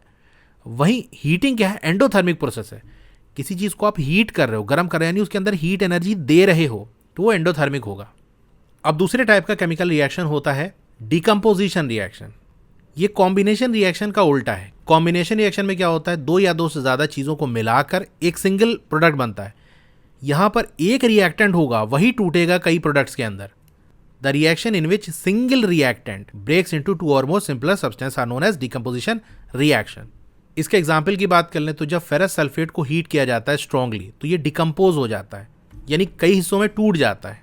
क्या बनाता है, फेरिक ऑक्साइड, सल्फर डाइऑक्साइड और सल्फर ट्राई ऑक्साइड। ये नीचे आप रिएक्शन देख सकते हो। फेरस सल्फेट जिसका कलर आपका ग्रीन होता है, इसको हीट किया जाता है तो बनता है फेरिक ऑक्साइड जो कि ब्राउन कलर का होता है, साथ में सल्फर डाइऑक्साइड और सल्फर ट्राई ऑक्साइड। अच्छा, यहाँ पर देखो मैंने जो स्टार लगाया है यहाँ पर और यहाँ पर, इसका मतलब ये जो स्टेट है ये इंपॉर्टेंट है क्योंकि एनसीईआरटी में प्रॉपरली लिखा हुआ है। यहाँ भी स्टार लगा हुआ है, ये ब्राउन की वजह से नहीं दिख रहा है। तो जो फेरिक ऑक्साइड है वो सॉलिड है, जो सल्फर डाइऑक्साइड और सल्फर ट्राइऑक्साइड है ये गैस है। तो इनके स्टेट आपको याद रखने हैं। वैसे जनरली स्टेट आपको याद रखने नहीं होते, लेकिन जहाँ जहाँ मैं बता रहा हूँ उनके स्टेट आप जरूर याद रखना। अच्छा देखो ये रिएक्शन कैसे हो रही है। फेरस सल्फेट क्रिस्टल को हीट किया जा रहा है, तो अब देखो टेस्ट ट्यूब बिल्कुल अपने मुंह की तरफ इसने नहीं किया है, साइड में किया है, क्योंकि होगा ये कि जो सल्फर डाइऑक्साइड और ट्राइऑक्साइड गैस निकलेगी हार्मफुल होती है, ये नाक में ना चली जाए, इसीलिए साइड में कर लिया। और हल्के से हाथ से थोड़ी थोड़ी सी गैस इधर ले रहे हैं ताकि इसकी जो महक है उसको सूंघा जा सके, क्योंकि इस एक्टिविटी में आपको महक भी जाननी है। अभी आगे देखेंगे इसकी महक कैसे होती है, ठीक है। तो इस फिगर से भी क्वेश्चन बन सकता है कि भाई टेस्ट ट्यूब को आप किधर रखोगे, मुंह की तरफ रखोगे कि साइड में रखोगे। तो साइड में रखना है, मुंह की तरफ तो सारी गैस आपके मुंह में चली जाएगी, यानी नाक में चली जाएगी, तो वो सही तरीका नहीं है। तो बेसिकली ये जो रिएक्शन है वो किस तरह से होती है थोड़ा सा हम देखते हैं। जो फेरस सल्फेट क्रिस्टल्स होते हैं ना, तो अगर क्रिस्टल लिखा है इसका मतलब इसका फॉर्मूला होगा FeSO4.7H2O। ये वाटर ऑफ क्रिस्टलाइजेशन जो कि अभी आगे टॉपिक आएगा वहाँ देखेंगे। शॉर्ट में यहाँ समझ लो कि फेरस सल्फेट क्रिस्टल्स में ये होता है कि फेरस सल्फेट तो ये है, ये इतना है, लेकिन साथ में 7 वाटर के मॉलिक्यूल्स भी इसके साथ जुड़े हुए हैं। ये वाटर लूज करता है जब इसको हीट करते हैं और इसका कलर चेंज हो जाता है। इस इमेज में आप देख सकते हो ये फेरस सल्फेट के क्रिस्टल्स है जो कि ग्रीन कलर के होते हैं, ये हमने देखा। इसको जब हीट करेंगे तो जो वाटर इसके साथ जुड़ा हुआ था वो इवेपोरेट हो जाएगा, उड़ जाएगा। तो क्या बना देगा, एनहाइड्रस फेरस सल्फेट जो कि वाइट कलर का होता है। और फर्दर हीट करोगे तो आपका बनेगा फेरिक ऑक्साइड जो कि ये ब्राउन कलर का होता है। तो रिएक्शन तो मेन यहाँ से यहाँ हुई है, इसमें सिर्फ वाटर हटा है, सब्सटेंस नहीं बदला। फेरस सल्फेट पहले भी था, वाटर निकलने के बाद भी फेरस सल्फेट है। रिएक्शन कब हुई, जब ये फेरिक ऑक्साइड में बदल गया। तो ऊपर की रिएक्शन ही आपको लिखनी है। अगर आपसे ये कह दिया जाए फेरस सल्फेट को हीट करेंगे क्या होगा, तो वो पूरी चीज़ आप यहाँ लिख के दिखाओगे, ये रिएक्शन दिखाओगे। ये जस्ट मैंने आपको समझाने के लिए बता दिया कि कहानी क्या होती है, कि 2 स्टेप में चीज़ें होती हैं। पहले वो वाटर लूज करेगा, फिर नया सब्सटेंस बनेगा जिसका कलर अलग होता है। अब आपको स्मेल भी जाननी थी। फेरस सल्फेट को जब हीट किया जाता है तो महक कैसी आती है, तो इसकी महक बर्निंग सल्फर की तरह होती है। जैसे सल्फर जल रहा हो उसकी जो महक होती है उसी तरह से इसकी महक होती है।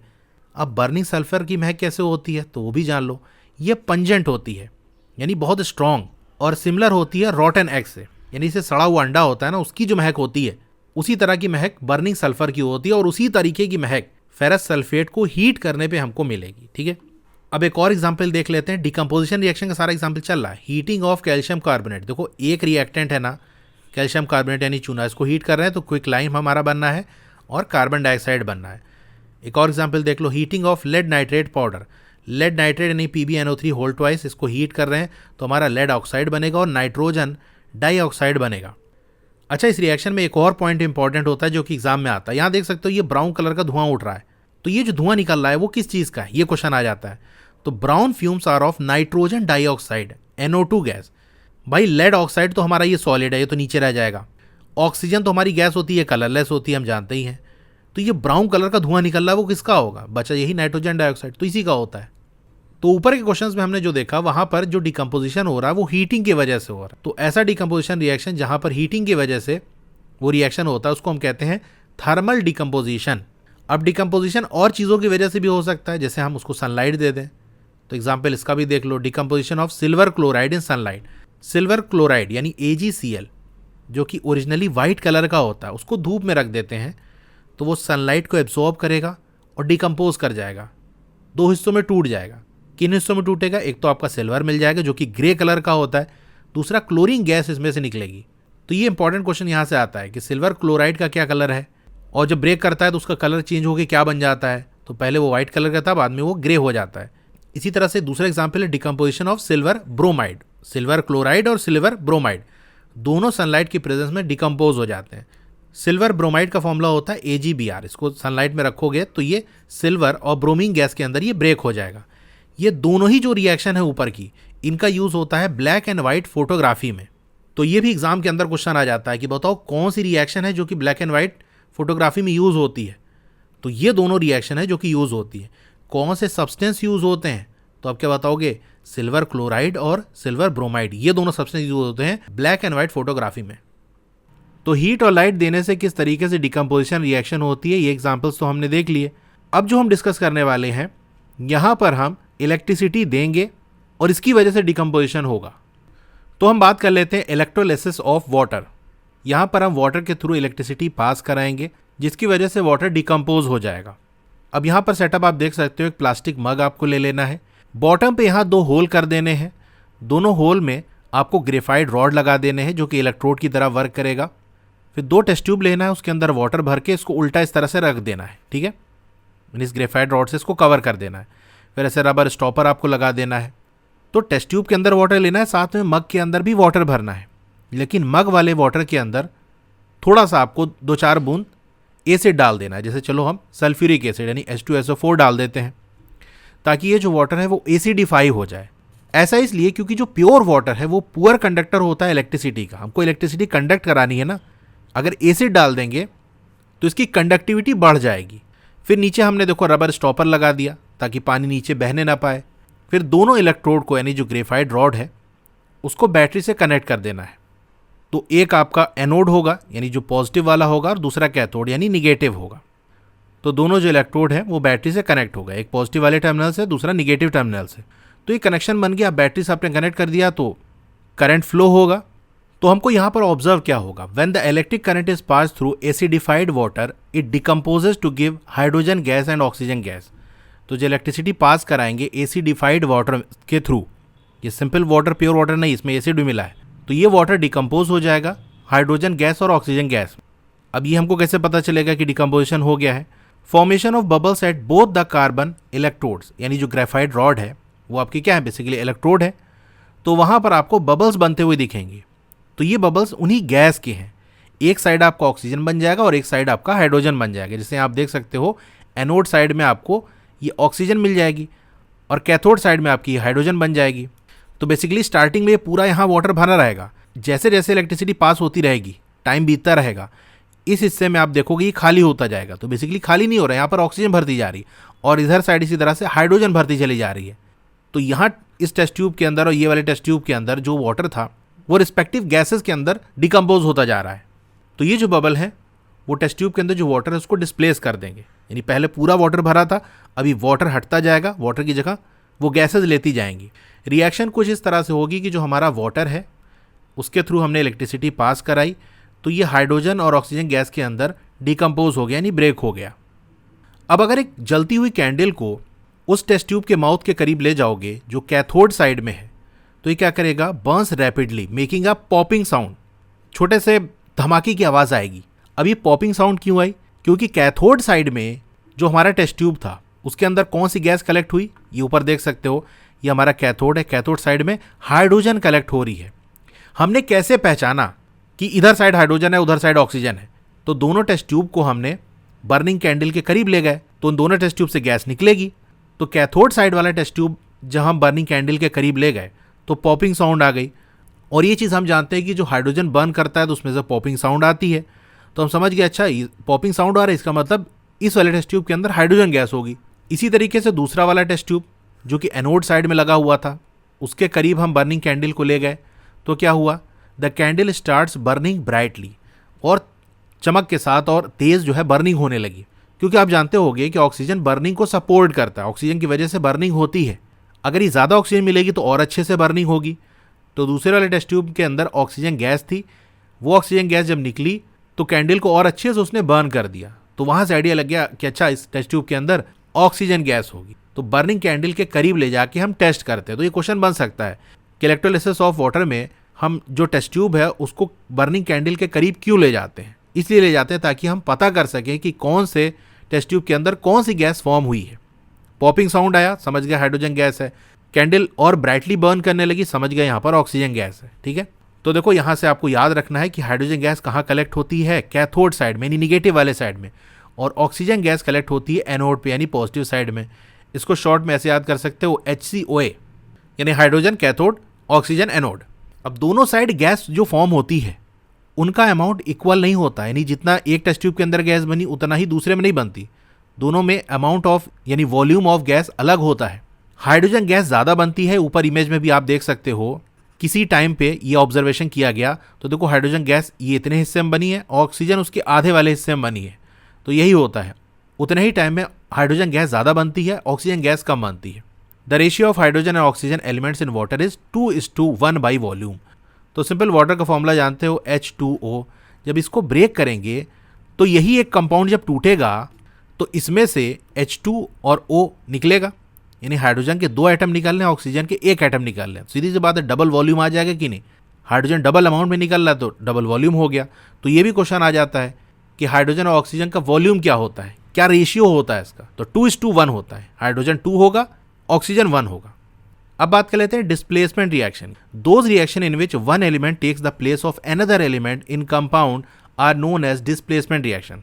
तो एक एलिमेंट दूसरे एलिमेंट को हटा कर किसी कंपाउंड में से उसकी जगह चला जाता है, ये है आपका डिस्प्लेसमेंट रिएक्शन। एग्जाम्पल समझ लो, जब एक आयरन नेल लोहे की कील को डिप करते हैं कॉपर सल्फेट सोल्यूशन के अंदर, तो जो आयरन नेल है, लोहे की कील है, वो ब्राउनिश हो जाती है। ये देखो यहाँ पर आयरन नेल है, ग्रे कलर की है कि नहीं? जब इसको कॉपर सल्फेट सोल्यूशन के अंदर डालोगे, कुछ टाइम के बाद निकालोगे, तो ये जो नेल है ये ब्राउन कलर की आपको दिखेगी। ये तो आयरन नेल के साथ होगा। दूसरा जो ब्लू कलर है कॉपर सल्फेट सोल्यूशन का, वो फेड हो जाएगा, हल्का हो जाएगा। यहाँ पर देखो ये कॉपर सल्फेट सोल्यूशन है, ठीक है। रिएक्शन होने के बाद आप देखोगे इसका जो ब्लू कलर है वो हल्का पड़ता चला जाएगा। कुछ टाइम के बाद ये कलर आपको देखने को मिलेगा जो यहाँ पर है। ऐसा क्यों हुआ? It is because iron has displaced और remove another element that is copper from the copper sulphate solution. तो नीचे रिएक्शन लिखी हुई, उससे हम समझते हैं कि यहाँ पर हुआ क्या। देखो बेसिकली हमारा ये कॉपर सल्फेट सोल्यूशन था, इसके अंदर हमने आयरन को डाला, यानी लोहे की कील को डाला। तो रिएक्शन में ये हुआ कि ये जो Fe था, आयरन था, ये इस कॉपर से कहेगा यहाँ से निकलो, हम आएंगे यहाँ पर। अब क्योंकि आयरन पावरफुल है, या हम जिसको साइंटिफिक टर्म्स में कहते हैं ज़्यादा रिएक्टिव है, तो इसी वजह से आयरन क्या करेगा, कॉपर को हटा देगा और उसकी जगह ले लेगा। तो यहाँ देख सकते हो सिंपल क्या हुआ, जहाँ पहले कॉपर था वहाँ आयरन आ गया और कॉपर बेचारा किनारे हो गया। ये अब रोने लगा कि भाई मैं अकेला हो गया। लेकिन क्या कर सकते हैं, रिएक्शन हो गई, अब तो कुछ नहीं हो सकता। तो देखो कॉपर सल्फेट जो अभी ब्लू कलर का था, इसका रंग हल्का हो गया क्योंकि अब ये फेरस सल्फेट बन गया। और जो ब्राउन कलर आप देख रहे हो नेल पे, वो एक्चुअल में यही कॉपर की लेयर है जो उसके ऊपर चढ़ रही है। यानी धीरे धीरे इसका आयरन निकल के उस सॉल्यूशन के अंदर जा रहा था और मिलाकर आयरन सल्फेट बना रहा था, और जो कॉपर था वो इस आयरन के ऊपर चढ़ रहा था। तो कॉपर की लेयर चढ़ जाएगी तो ये ब्राउन कलर का हो जाएगा। तो ये रिएक्शन है। तो यहाँ डिस्प्लेसमेंट हुआ कि नहीं? किसने किसको डिस्प्लेस किया? आयरन ने कॉपर को डिस्प्लेस कर दिया। डिस्प्लेसमेंट रिएक्शन के और भी एग्जाम्पल है, जैसे जिंक हो गया। ये जब रिएक्ट होता है कॉपर सल्फेट के साथ तो कॉपर को हटा देता है और उसकी जगह ले लेता है, तो बन जाता है जिंक सल्फेट और कॉपर किनारे अपना रोने लगता है। फिर जब लेड को हम कॉपर क्लोराइड सोल्यूशन के अंदर डालते हैं तो फिर से वही काम कॉपर के साथ होता है कि जो लेड है उसकी जगह आके बैठ जाता है और लेड क्लोराइड बना देता है, कॉपर को किनारे कर देता है। तो तीनों लोग ने कॉपर की बैंड बजा दी। ऐसा हुआ क्यों? Iron, zinc and lead are more reactive element than copper. तो जो जितना ज़्यादा रिएक्टिव होगा, रिएक्टिव इन द सेंस ज़्यादा पावरफुल होगा, वो दूसरे को हटा देगा। तो ये जो आयरन, जिंक, लेड है ये कॉपर से ज़्यादा पावरफुल है, यानी ज़्यादा रिएक्टिव है, इसीलिए इसको हटा के उसकी जगह ले लिया। अगर कॉपर से कम रिएक्टिव सब्सटेंस ले आओगे तो कॉपर अपनी जगह नहीं छोड़ेगा, कहेगा दम हो तो मुझे हटा के दिखा, तो वो रिएक्शन नहीं हो पाएगी। ठीक है, रिएक्टिविटी सीरीज आगे के चैप्टर में आएगी। अब बात कर लेते हैं डबल डिस्प्लेसमेंट रिएक्शन की। नाम से ही आइडिया लग रहा होगा, यहाँ दो डिस्प्लेसमेंट हो रहे होंगे। Reaction in which there is an exchange of ions between the reactants are called double displacement reactions. यहाँ होगा ये कि रिएक्टेंट्स के जो आयंस हैं वो एक्सचेंज हो जाएंगे। कैसे क्या होगा थोड़ा सा हम समझते हैं इसको। जैसे एग्जाम्पल ले लेते हैं हम, सोडियम सल्फेट है और बेरियम क्लोराइड है, इनको आपस में मिलाएंगे तो हमारा बनेगा बेरियम सल्फेट और सोडियम क्लोराइड। ये चीज़ कैसे बनती है थोड़ा सा हम देखते हैं।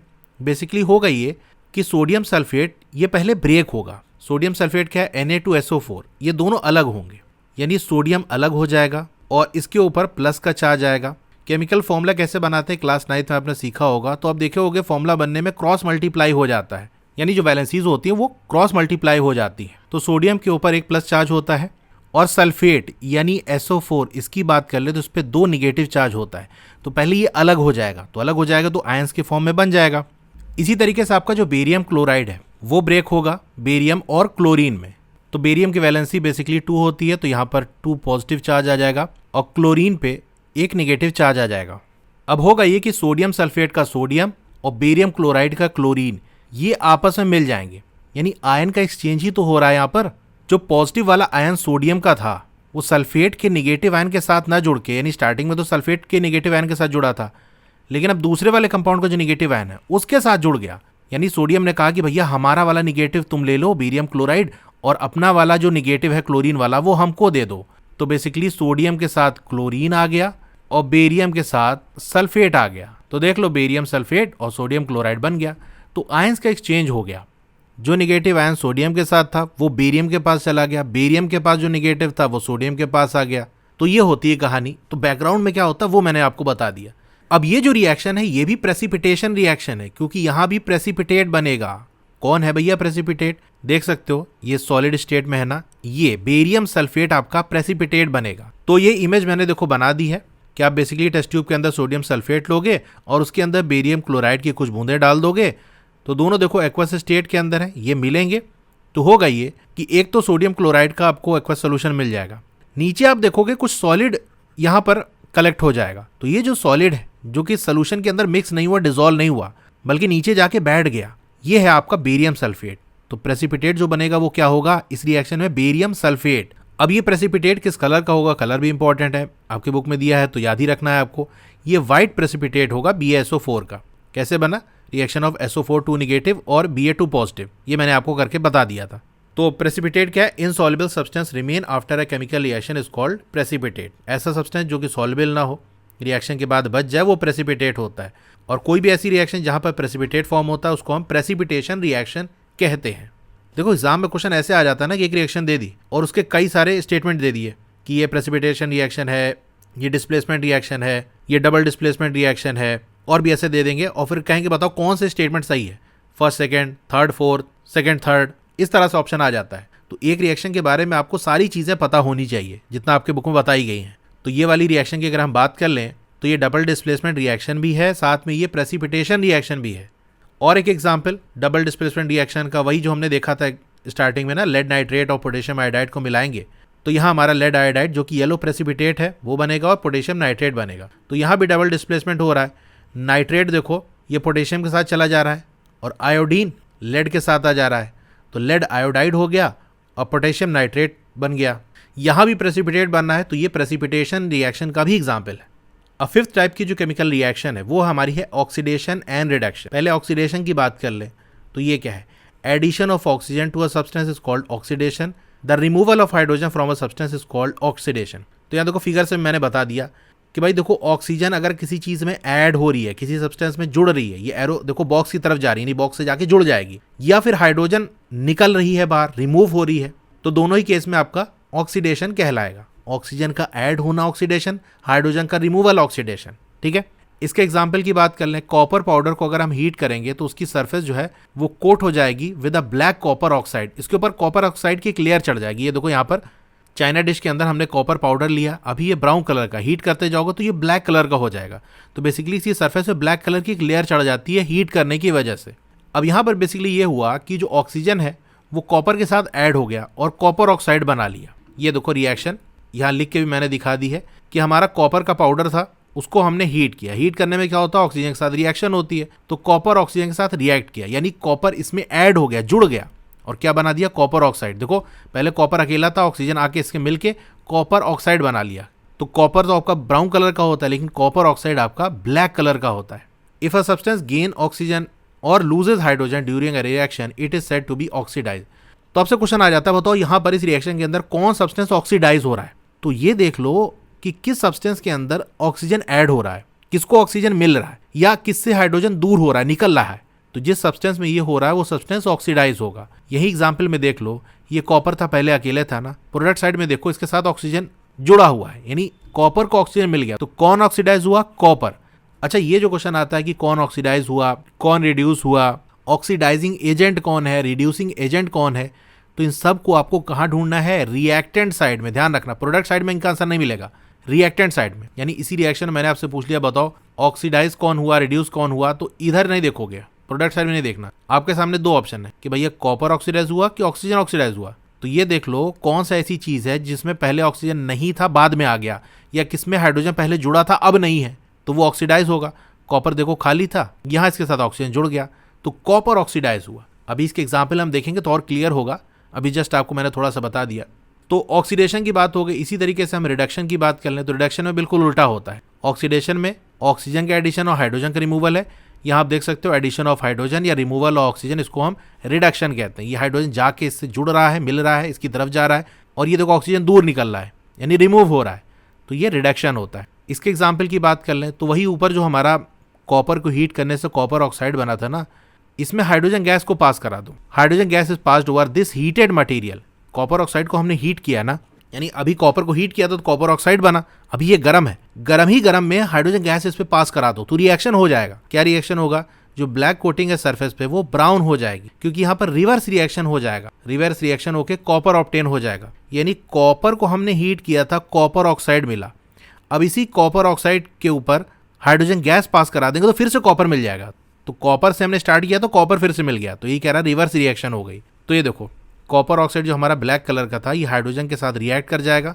हीट इसको मिल रही है क्योंकि कॉपर ऑक्साइड अभी गर्म है, गर्म पे ही हमको हाइड्रोजन गैस पास करानी है, तो ये हमको कॉपर मिल जाएगा और साथ में वाटर मिल जाएगा। अगर कोई सब्सटेंस ऑक्सीजन लूज करता है या हाइड्रोजन गेन करता है रिएक्शन के टाइम, तो उसको हम कहेंगे वो सब्सटेंस रिड्यूस हो गया। अब इस रिएक्शन में बताओ कौन ऑक्सीडाइज हो रहा है, कौन रिड्यूस हो रहा है, क्या आप बता सकते हो। यहाँ पर देखो ये कॉपर ऑक्साइड है, अभी इसके पास ऑक्सीजन है, प्रोडक्ट साइड में देखो कॉपर के साथ ऑक्सीजन नहीं है, यानी ऑक्सीजन रिमूव हो गया। और ऑक्सीजन का रिमूवल क्या कहलाता है, रिडक्शन कहलाता है। यानी हम कह सकते हैं कि कॉपर ऑक्साइड रिड्यूस हो गया, रिड्यूस होकर क्या बन गया, कॉपर बन गया। तो कौन रिड्यूस हो गया अगर आपसे ये पूछा जाए तो प्रोडक्ट साइड में तो आपको देखना नहीं है, कंफ्यूजन नहीं हो जाता है कि भैया रिड्यूस होकर कॉपर बन गया। अरे रिड्यूस हो के बना है ना, वो रिड्यूस थोड़ी ना हुआ है। तो प्रोडक्ट साइड में आपको नहीं देखना है, आपको सिंपल ये देखना है कि कॉपर ऑक्साइड रिड्यूस हुआ या हाइड्रोजन रिड्यूस हुआ, यानी किससे ऑक्सीजन रिमूव हुआ है, कॉपर ऑक्साइड से रिमूव हुआ है ना, तो बस कॉपर ऑक्साइड रिड्यूस हुआ। रिड्यूस होकर क्या बना है, तो जो बनेगा वो फाइनल प्रोडक्ट में आपको मिलेगा। रिड्यूस होकर ये कॉपर बन गया। तो एक तो आपका रिडक्शन यहाँ पर हो रहा है, दूसरा आप हाइड्रोजन के साथ देखो क्या हो रहा है। यहाँ खाली अकेले बैठा था, यहाँ पर ऑक्सीजन इसके साथ है, यानी हाइड्रोजन में ऑक्सीजन ऐड हो गया, तो हम कह सकते हैं हाइड्रोजन ऑक्सीडाइज हो गया। ऑक्सीडाइज होकर क्या बन गया, वाटर बन गया। तो ये देखो नीचे लिखा हुआ है कॉपर सेकंड ऑक्साइड। कॉपर की देखो दो वैलेंसीज होती है, 1 भी होती है 2 भी होती है। अगर 1 होती है तो कॉपर फर्स्ट ऑक्साइड होता है, नहीं तो ये कॉपर सेकंड ऑक्साइड की हम बात कर रहे हैं, ये क्लास 9 में आपने पढ़ा होगा। रिड्यूस टू कॉपर, रिड्यूस होकर क्या बन गया, कॉपर बन गया। इसी तरीके से हाइड्रोजन क्या हुआ, ऑक्सीडाइज हुआ है, इसमें हाइड्रोजन में ऑक्सीजन ऐड हुआ है, पहले ऑक्सीजन नहीं था, प्रोडक्ट साइड में ऑक्सीजन हमको देखने को मिल रहा है। ऑक्सीडाइज होकर क्या बन गया, वाटर बन गया। ठीक है, अब ये रिडॉक्स रिएक्शन क्या होती है, ऐसी रिएक्शन जहां पर एक रिएक्टेंट ऑक्सीडाइज होता है वहीं दूसरा रिड्यूस होता है, यानी ऐसी रिएक्शन जहां दोनों चीज हो रही है, एक रिएक्टेंट तो ऑक्सीडाइज हो रहा है, दूसरा रिड्यूस हो रहा है, ऑक्सीडेशन भी हो रहा है, रिडक्शन भी हो रहा है। तो ऐसी रिएक्शन को हम कहते हैं ऑक्सीडेशन रिडक्शन रिएक्शन या सिंपल रिडॉक्स रिएक्शन, RED। ये आपकी रिडक्शन हो गया, O से ऑक्सीडेशन हो गया, तो मिलाकर हमने बनाया रिडॉक्स रिएक्शन। तो ऊपर ये जो हमारा एग्जाम्पल है यहाँ आप देख सकते हो, अभी मैंने आपको बताया कि ऑक्सीडेशन भी हो रहा है, रिडक्शन भी हो रहा है। तो रिडॉक्स रिएक्शन का ये एग्जाम्पल है। अगर ऑक्सीडेशन का पूछे तो भी एग्जाम्पल लिख सकते हो क्योंकि ऑक्सीडेशन तो हो ही रहा है। रिडक्शन का एग्जाम्पल पूछे तो भी ये रिएक्शन लिख सकते हो क्योंकि रिडक्शन भी हो रहा है। रिडॉक्स पूछे तो भी ये लिख सकते हो क्योंकि दोनों चीज़ हो रहा है। ठीक है, तो एक एग्जाम्पल से तीनों आपका काम हो जाएगा। अब बात कर लेते हैं ऑक्सीडाइजिंग एजेंट की। The substance which gives oxygen for oxidation is called oxidising agent. Oxidising agent कौन होगा? देखो, जो ऑक्सीजन दे रहा है दूसरे सब्सटेंस को देगा, ले भाई तू ले ले ऑक्सीजन और ऑक्सीडाइज हो जा, तो देने वाला ऑक्सीडाइजिंग एजेंट कहलाएगा। ये तो एक हो गया। दूसरा हम हाइड्रोजन के रिमूवल के फॉर्म में भी देखते हैं, तो वो सब्सटेंस जो हाइड्रोजन रिमूव करता है उसको ऑक्सीडाइजिंग एजेंट कहते हैं। यानी किसी सब्सटेंस से कह रहा है कि ला हाइड्रोजन दे दे मेरे को, छीन लेता है उससे। यानी किसी सब्सटेंस में ऑक्सीजन का ऐड होना या हाइड्रोजन का रिमूव होना, ये ऑक्सीडेशन कहलाता है। ये हम देख चुके हैं। ऑक्सीजन ऐड हो रहा है मतलब कोई दिया होगा तो देने वाला ऑक्सीडाइजिंग एजेंट। हाइड्रोजन रिमूव हो रहा है मतलब जाकर कोई इसको छीन लेगा या इसको इससे निकाल के अलग कर देगा, तो जो ये करेगा वो ऑक्सीडाइजिंग एजेंट कहलाएगा। अभी एग्जाम्पल से देखेंगे, सिर्फ अभी डिफिनेशन समझ लो। रिड्यूसिंग एजेंट की बात कर लें तो वो सब्सटेंस जो हाइड्रोजन देता है कि ले भाई हाइड्रोजन तू ले ले और रिड्यूस हो जा, तो इसको रिड्यूसिंग एजेंट कहते हैं। या ऑक्सीजन रिमूव कर देता है कि ला दे दे मेरे को ऑक्सीजन, ऑक्सीजन तुम्हारे से निकल जाएगा तो तुम रिड्यूस हो जाओगे, तो ये रिड्यूसिंग एजेंट है। एजेंट क्या होता है? वही काम करता है। कभी अल्लाह ये तुम्हारा काम करा देते हैं, ऑक्सीडाइज होना है ना तो लो ऑक्सीजन ले लो या फिर हाइड्रोजन अपना दे दो। रिड्यूसिंग एजेंट क्या करेगा कि भैया तुमको रिड्यूस होना है तो लो ऑक्सीजन अपना दे दो या हाइड्रोजन ले लो, तो ये एजेंट का काम होता है। ठीक है, अब यहाँ पर कुछ एग्जाम्पल है, इससे आपको चीज़ें क्लियर हो जाएंगी क्योंकि सारी चीज़ें हम देखेंगे, कौन ऑक्सीडाइज हो रहा है, कौन रिड्यूस हो रहा है, कौन ऑक्सीडाइजिंग एजेंट है, कौन रिड्यूसिंग एजेंट है। ठीक है, अब इस रिएक्शन के अंदर देखो कौन सब्सटेंस ऑक्सीडाइज हो रहा है। हाइड्रोजन देखो यहाँ पर अकेला था, हाइड्रोजन को यहाँ पर ऑक्सीजन मिल गया, ऑक्सीजन का एडिशन ऑक्सीडेशन कहलाता है। तो हम कह सकते हैं जो हाइड्रोजन है यानी H2 ये ऑक्सीडाइज होगा। CuO देखो इसके पास ऑक्सीजन था, यहाँ पर सिर्फ खाली कॉपर है, ऑक्सीजन से रिमूव हो गया। ऑक्सीजन का रिमूवल रिडक्शन कहलाता है। तो कौन रिड्यूस हुआ? CuO। देखो दोनों ही हमारे ये रिएक्टेंट साइड में है, प्रोडक्ट को नहीं देखना है। प्रोडक्ट से तो हम कंपेयर करेंगे कि इसके पास क्या था पहले अब क्या है, बाकी इसका आंसर जो लिखोगे वो रिएक्टेंट साइड से लिखोगे। ये कॉन्सेप्ट याद रखोगे ना, कंफ्यूजन नहीं होगा, वरना चार चार जो कंपाउंड दिख रहे हैं, दो रिएक्टेंट साइड में दो प्रोडक्ट साइड में, कौन ऑक्सीडाइज हो रहा है कौन रिड्यूस हो रहा है, ऐसे में तो सिर्फ दो ही ऑप्शन है, दो को ही ध्यान देना है। ऑक्सीडाइजिंग एजेंट क्या करेगा? अपना ऑक्सीजन देगा या किसी से हाइड्रोजन लेगा। अब यहाँ पर देखो कॉपर ऑक्साइड, इसके पास ऑक्सीजन है, इस हाइड्रोजन को जो प्रोडक्ट साइड में ऑक्सीजन मिला कहाँ से मिला? इसी कॉपर ऑक्साइड ने इसको अपना हाइड्रोजन दिया होगा कि ले भाई तू ले ले, तू ऑक्सीडाइज हो जा, तो देने वाला ये एजेंट हो गया। यानी यहाँ पर कॉपर ऑक्साइड ऑक्सीडाइजिंग एजेंट होगा। और रिड्यूसिंग एजेंट कौन होगा? जिसने लिया कि ला भाई अपना ऑक्सीजन दे दे, छीन लिया। कौन छीना? हाइड्रोजन ने छीना इससे। अब इस रिएक्शन में देखो कौन सब्सटेंस ऑक्सीडाइज हो रहा है। यहाँ खाली कार्बन था, ये ऑक्सीजन लेके बैठ गया, ऑक्सीजन मिल गया ना, ऑक्सीजन का एडिशन ऑक्सीडेशन कहलाता है। किसको मिला? कार्बन को मिला, तो कार्बन ऑक्सीडाइज हो गया। कौन रिड्यूस हो गया? देखो ZnO, इसके साथ ऑक्सीजन था, अब बेचारे के पास नहीं है, ऑक्सीजन रिमूव हो गया यानी वो रिड्यूस हो गया। कौन रिड्यूस हो गया? ZnO। ऑक्सीडाइजिंग एजेंट कौन है? इस कार्बन को जो ऑक्सीडाइज किया गया है कौन दिया है? यही ZnO ने दान दिया है अपना ऑक्सीजन, तो ZnO हमारा ऑक्सीडाइजिंग एजेंट हो गया। रिड्यूसिंग एजेंट कौन है? किसने ले लिया इसका ऑक्सीजन? क्योंकि ऑक्सीजन का निकालना ये रिडक्शन होता है, तो रिडक्शन किसने किया, किसने लिया इसका ऑक्सीजन? कार्बन ने ले लिया, तो कार्बन रिड्यूसिंग एजेंट हो गया। फिर तीसरा एग्जाम्पल देख लो, ये देखो मैंगनीज डाइऑक्साइड है, ये रिएक्ट कर रहा है HCl के साथ, तो मैंगनीज डाइक्लोराइड बना रहा है और क्लोरीन गैस मिल रही है। और यहाँ पर एक और चीज़ बनेगी, वो है 2H2O। इस रिएक्शन में वाटर भी बनता है। तो बताओ कौन ऑक्सीडाइज हो रहा है? किसके पास पहले ऑक्सीजन नहीं था अब आ गया?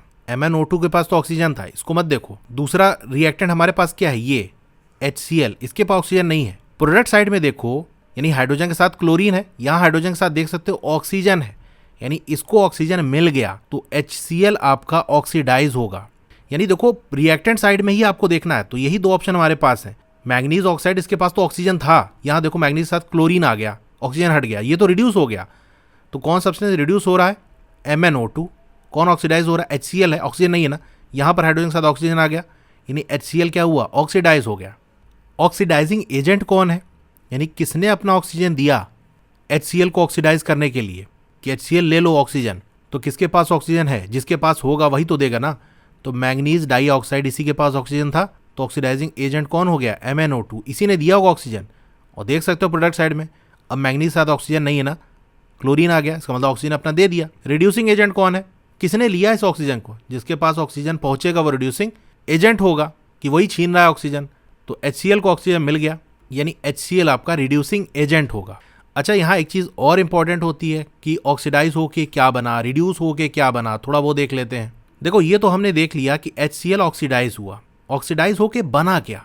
ऑक्सीडेशन में क्या होता है, हाइड्रोजन रिमूव होता है, तो ये हाइड्रोजन हट जाएगा तो क्लोरीन बचेगा ना। अब आप ये देख लो कि क्लोरीन कहाँ पर है, HCl था, हाइड्रोजन हट गया, क्लोरीन बच गया, तो क्लोरीन ये बचा, यानी HCl ऑक्सीडाइज होके क्या बन गया, Cl2 बन गया। इसी तरीके से MnO2 रिड्यूस तो हुआ, क्यों रिड्यूस हुआ, क्योंकि इससे ऑक्सीजन निकल गया। निकलने के बाद क्या बना, यानी MnO2 से ऑक्सीजन हटा लो तो मैंगनीज फिर बचेगा, लेकिन मैंगनीज है कहाँ पर प्रोडक्ट साइड में, ये तो देखो, ये आपको मिल जाएगा। तो रिड्यूस होके ये बन गया, यानी MnO2 रिड्यूस होके MnCl2 बन गया। तो आई होप आप समझ गए होंगे किस तरीके से हम पहचानेंगे कौन ऑक्सीडाइज हो रहा है, कौन रिड्यूस हो रहा है, कौन ऑक्सीडाइजिंग एजेंट है, कौन रिड्यूसिंग एजेंट है। अब ये जो ऑक्सीडेशन रिएक्शन है, इसका एवरीडे लाइफ पे, रोजाना की जिंदगी पे क्या इफेक्ट पड़ता है वो हम देख लेते हैं। पहला आता है आपका corrosion. When a metal is attacked by substances around it such as moisture, acid etcetera, it is said to corrode and this process is called corrosion. जब किसी मेटल पे कोई सब्सटेंस अटैक करता है, अब ये सब्सटेंस कौन सा होगा, जो उसके आसपास होगा, जैसे मॉइस्चर हो गया, नमी हो गई, यानी पानी पड़ा है, कोई मेटल है उसके ऊपर कोई पानी पड़ गया, या पानी में वो डूबा हुआ है, या एसिड के कांटेक्ट में आ गया, तो होता ये है कि ये जो मॉइस्चर या एसिड है वो उस मेटल को करोड कर देते हैं, यानी इसको एक तरह से डैमेज कर देते हैं, खराब कर देते हैं। इसी प्रोसेस को हम कोरोजन कहते हैं। डिटेल में ये आगे के चैप्टर में आएगा। अब देखो, अलग अलग मेटल में अलग अलग तरीके से कोरोजन होता है। जैसे रेडिश ब्राउन कोटिंग जो आप आयरन पे देखते हो, ये देखो लोहे पे रेडिश ब्राउन कलर की कोटिंग हो जाती है, ये किसका एग्जांपल है, कोरोजन ऑफ आयरन, जिसको हम रस्टिंग ऑफ आयरन भी कहते हैं। इसी तरीके से ब्लैक कोटिंग आपको सिल्वर में देखने को मिलती है। एग्जाम में कैसे क्वेश्चन आ जाता है कि बताओ सिल्वर का जब कोरोजन होता है तो उस पर किस कलर में वो चेंज हो जाता है। यहाँ देख सकते हो ये ब्लैक कलर की इस पर लेयर आ गई। इसी तरीके से कॉपर जब कोरोड होता है तो कौन सा कलर देखने को मिलता है, तो ग्रीन कोटिंग देखने को मिलती है। ये आपको ब्लू देखने में लग रहा होगा, लेकिन एक्चुअल में ये ब्लूइश ग्रीन है, और सिंपली इसको ग्रीन भी कह देते हैं। When an iron object is left in damp air, damp air मतलब हल्की सी गीली, जैसे बारिश के मौसम में हो जाती है, फॉर अ कंसिडरेबल टाइम, यानी ठीक ठाक समय तक, ऐसा नहीं 2-4 मिनट रख दिया, कुछ दिन तक ऐसे रखा रहे कोई आयरन ऑब्जेक्ट, तो वो रेडिश ब्राउन कलर के सब्सटेंस से कवर हो जाता है। वो रेडिश ब्राउन जो सब्सटेंस उसके ऊपर चढ़ता है उसको हम रस्ट कहते हैं, मूर्छा कहते हैं, लोहे में मूर्छा लग गया। और ये जो प्रोसेस होता है उसको हम रस्टिंग ऑफ आयरन कहते हैं। कोरोजन डैमेज कर देता है और कमज़ोर कर देता है आयरन और स्टील के ऑब्जेक्ट को, और जो स्ट्रक्चर इनसे बने होते हैं जैसे रेल्स हो गया, कार बॉडी, ब्रिजेस, शिप्स, यहाँ तक कि सारे ही ऑब्जेक्ट जो कि मेटल के बने होते हैं, खासतौर से जो आयरन के बने होते हैं, उनकी लाइफ को कम कर देता है। अगर मेटल पे कोरोजन हो गया तो उसकी लाइफ कम हो जाती है, क्योंकि कोरोजन की वजह से वो कमज़ोर हो जाते हैं और जल्दी से वो टूट जाएंगे, डैमेज हो जाएगा। ठीक है, तो ये बात है। अब बात कर लेते हैं रैंसिडिटी की। यहाँ पर भी ऑक्सीडेशन की वजह से हमको प्रॉब्लम देखने को मिलती है। होता ये है कि फैट्स और जो ऑयल्स होते हैं जो कि हमारे फूड आइटम में प्रेजेंट होते हैं, ये ऑक्सीडाइज हो जाते हैं और रैंसिड हो जाते हैं। रैंसिड मतलब बासी हो जाना, कहते हैं खाना बासी हो गया। तो बासी होने तो वो तो जनरली हम कह देते हैं भैया कल का बना है बासी हो गया, लेकिन बासी होने में ये होता है कि उस फूड आइटम की जो स्मेल है और जो टेस्ट है वो चेंज हो जाता है, तब कहेंगे कि वो रैंसिड हो गया, यानी अजीब सी महक आने लगेगी, टेस्ट उसका खराब हो जाएगा, तो इसका मतलब वो रैंसिड हो गया, अब बासी हो गया, अब खाने लायक नहीं है। इस फिनोमिना को हम रैंसिडिटी कहते हैं। ये किसकी वजह से होता है, फूड आइटम में जो फैट और ऑयल है वो ऑक्सीडाइज हो जाते हैं, यानी फैट और ऑयल जो फूड आइटम में प्रेजेंट है, ऑक्सीजन उनके साथ जुड़ जाता है, उनमें ऐड हो जाता है। ऑक्सीजन ऐड हो गया तो कुछ अलग चीज़ बना देगा वो, जिसका टेस्ट और स्मेल जो आपका फूड है उससे अलग होती है। तो अगर ऑक्सीडाइज हो गया तो फिर वो खाने लायक नहीं होता। तो भाई इससे बचाना चाहिए। तो प्रिवेंशन की बात कर लें, antioxidants are added to food containing fats and oil. तो वो फूड आइटम जिनके अंदर फैट या ऑयल है उसमें एंटीऑक्सीडेंट्स डाल दो। एंटीऑक्सीडेंट्स ऐसे सब्सटेंस होते हैं जो ऑक्सीडेशन को होने से रोकते हैं, कि ऑक्सीडेशन ना होने पाए, तो ये डाल दो।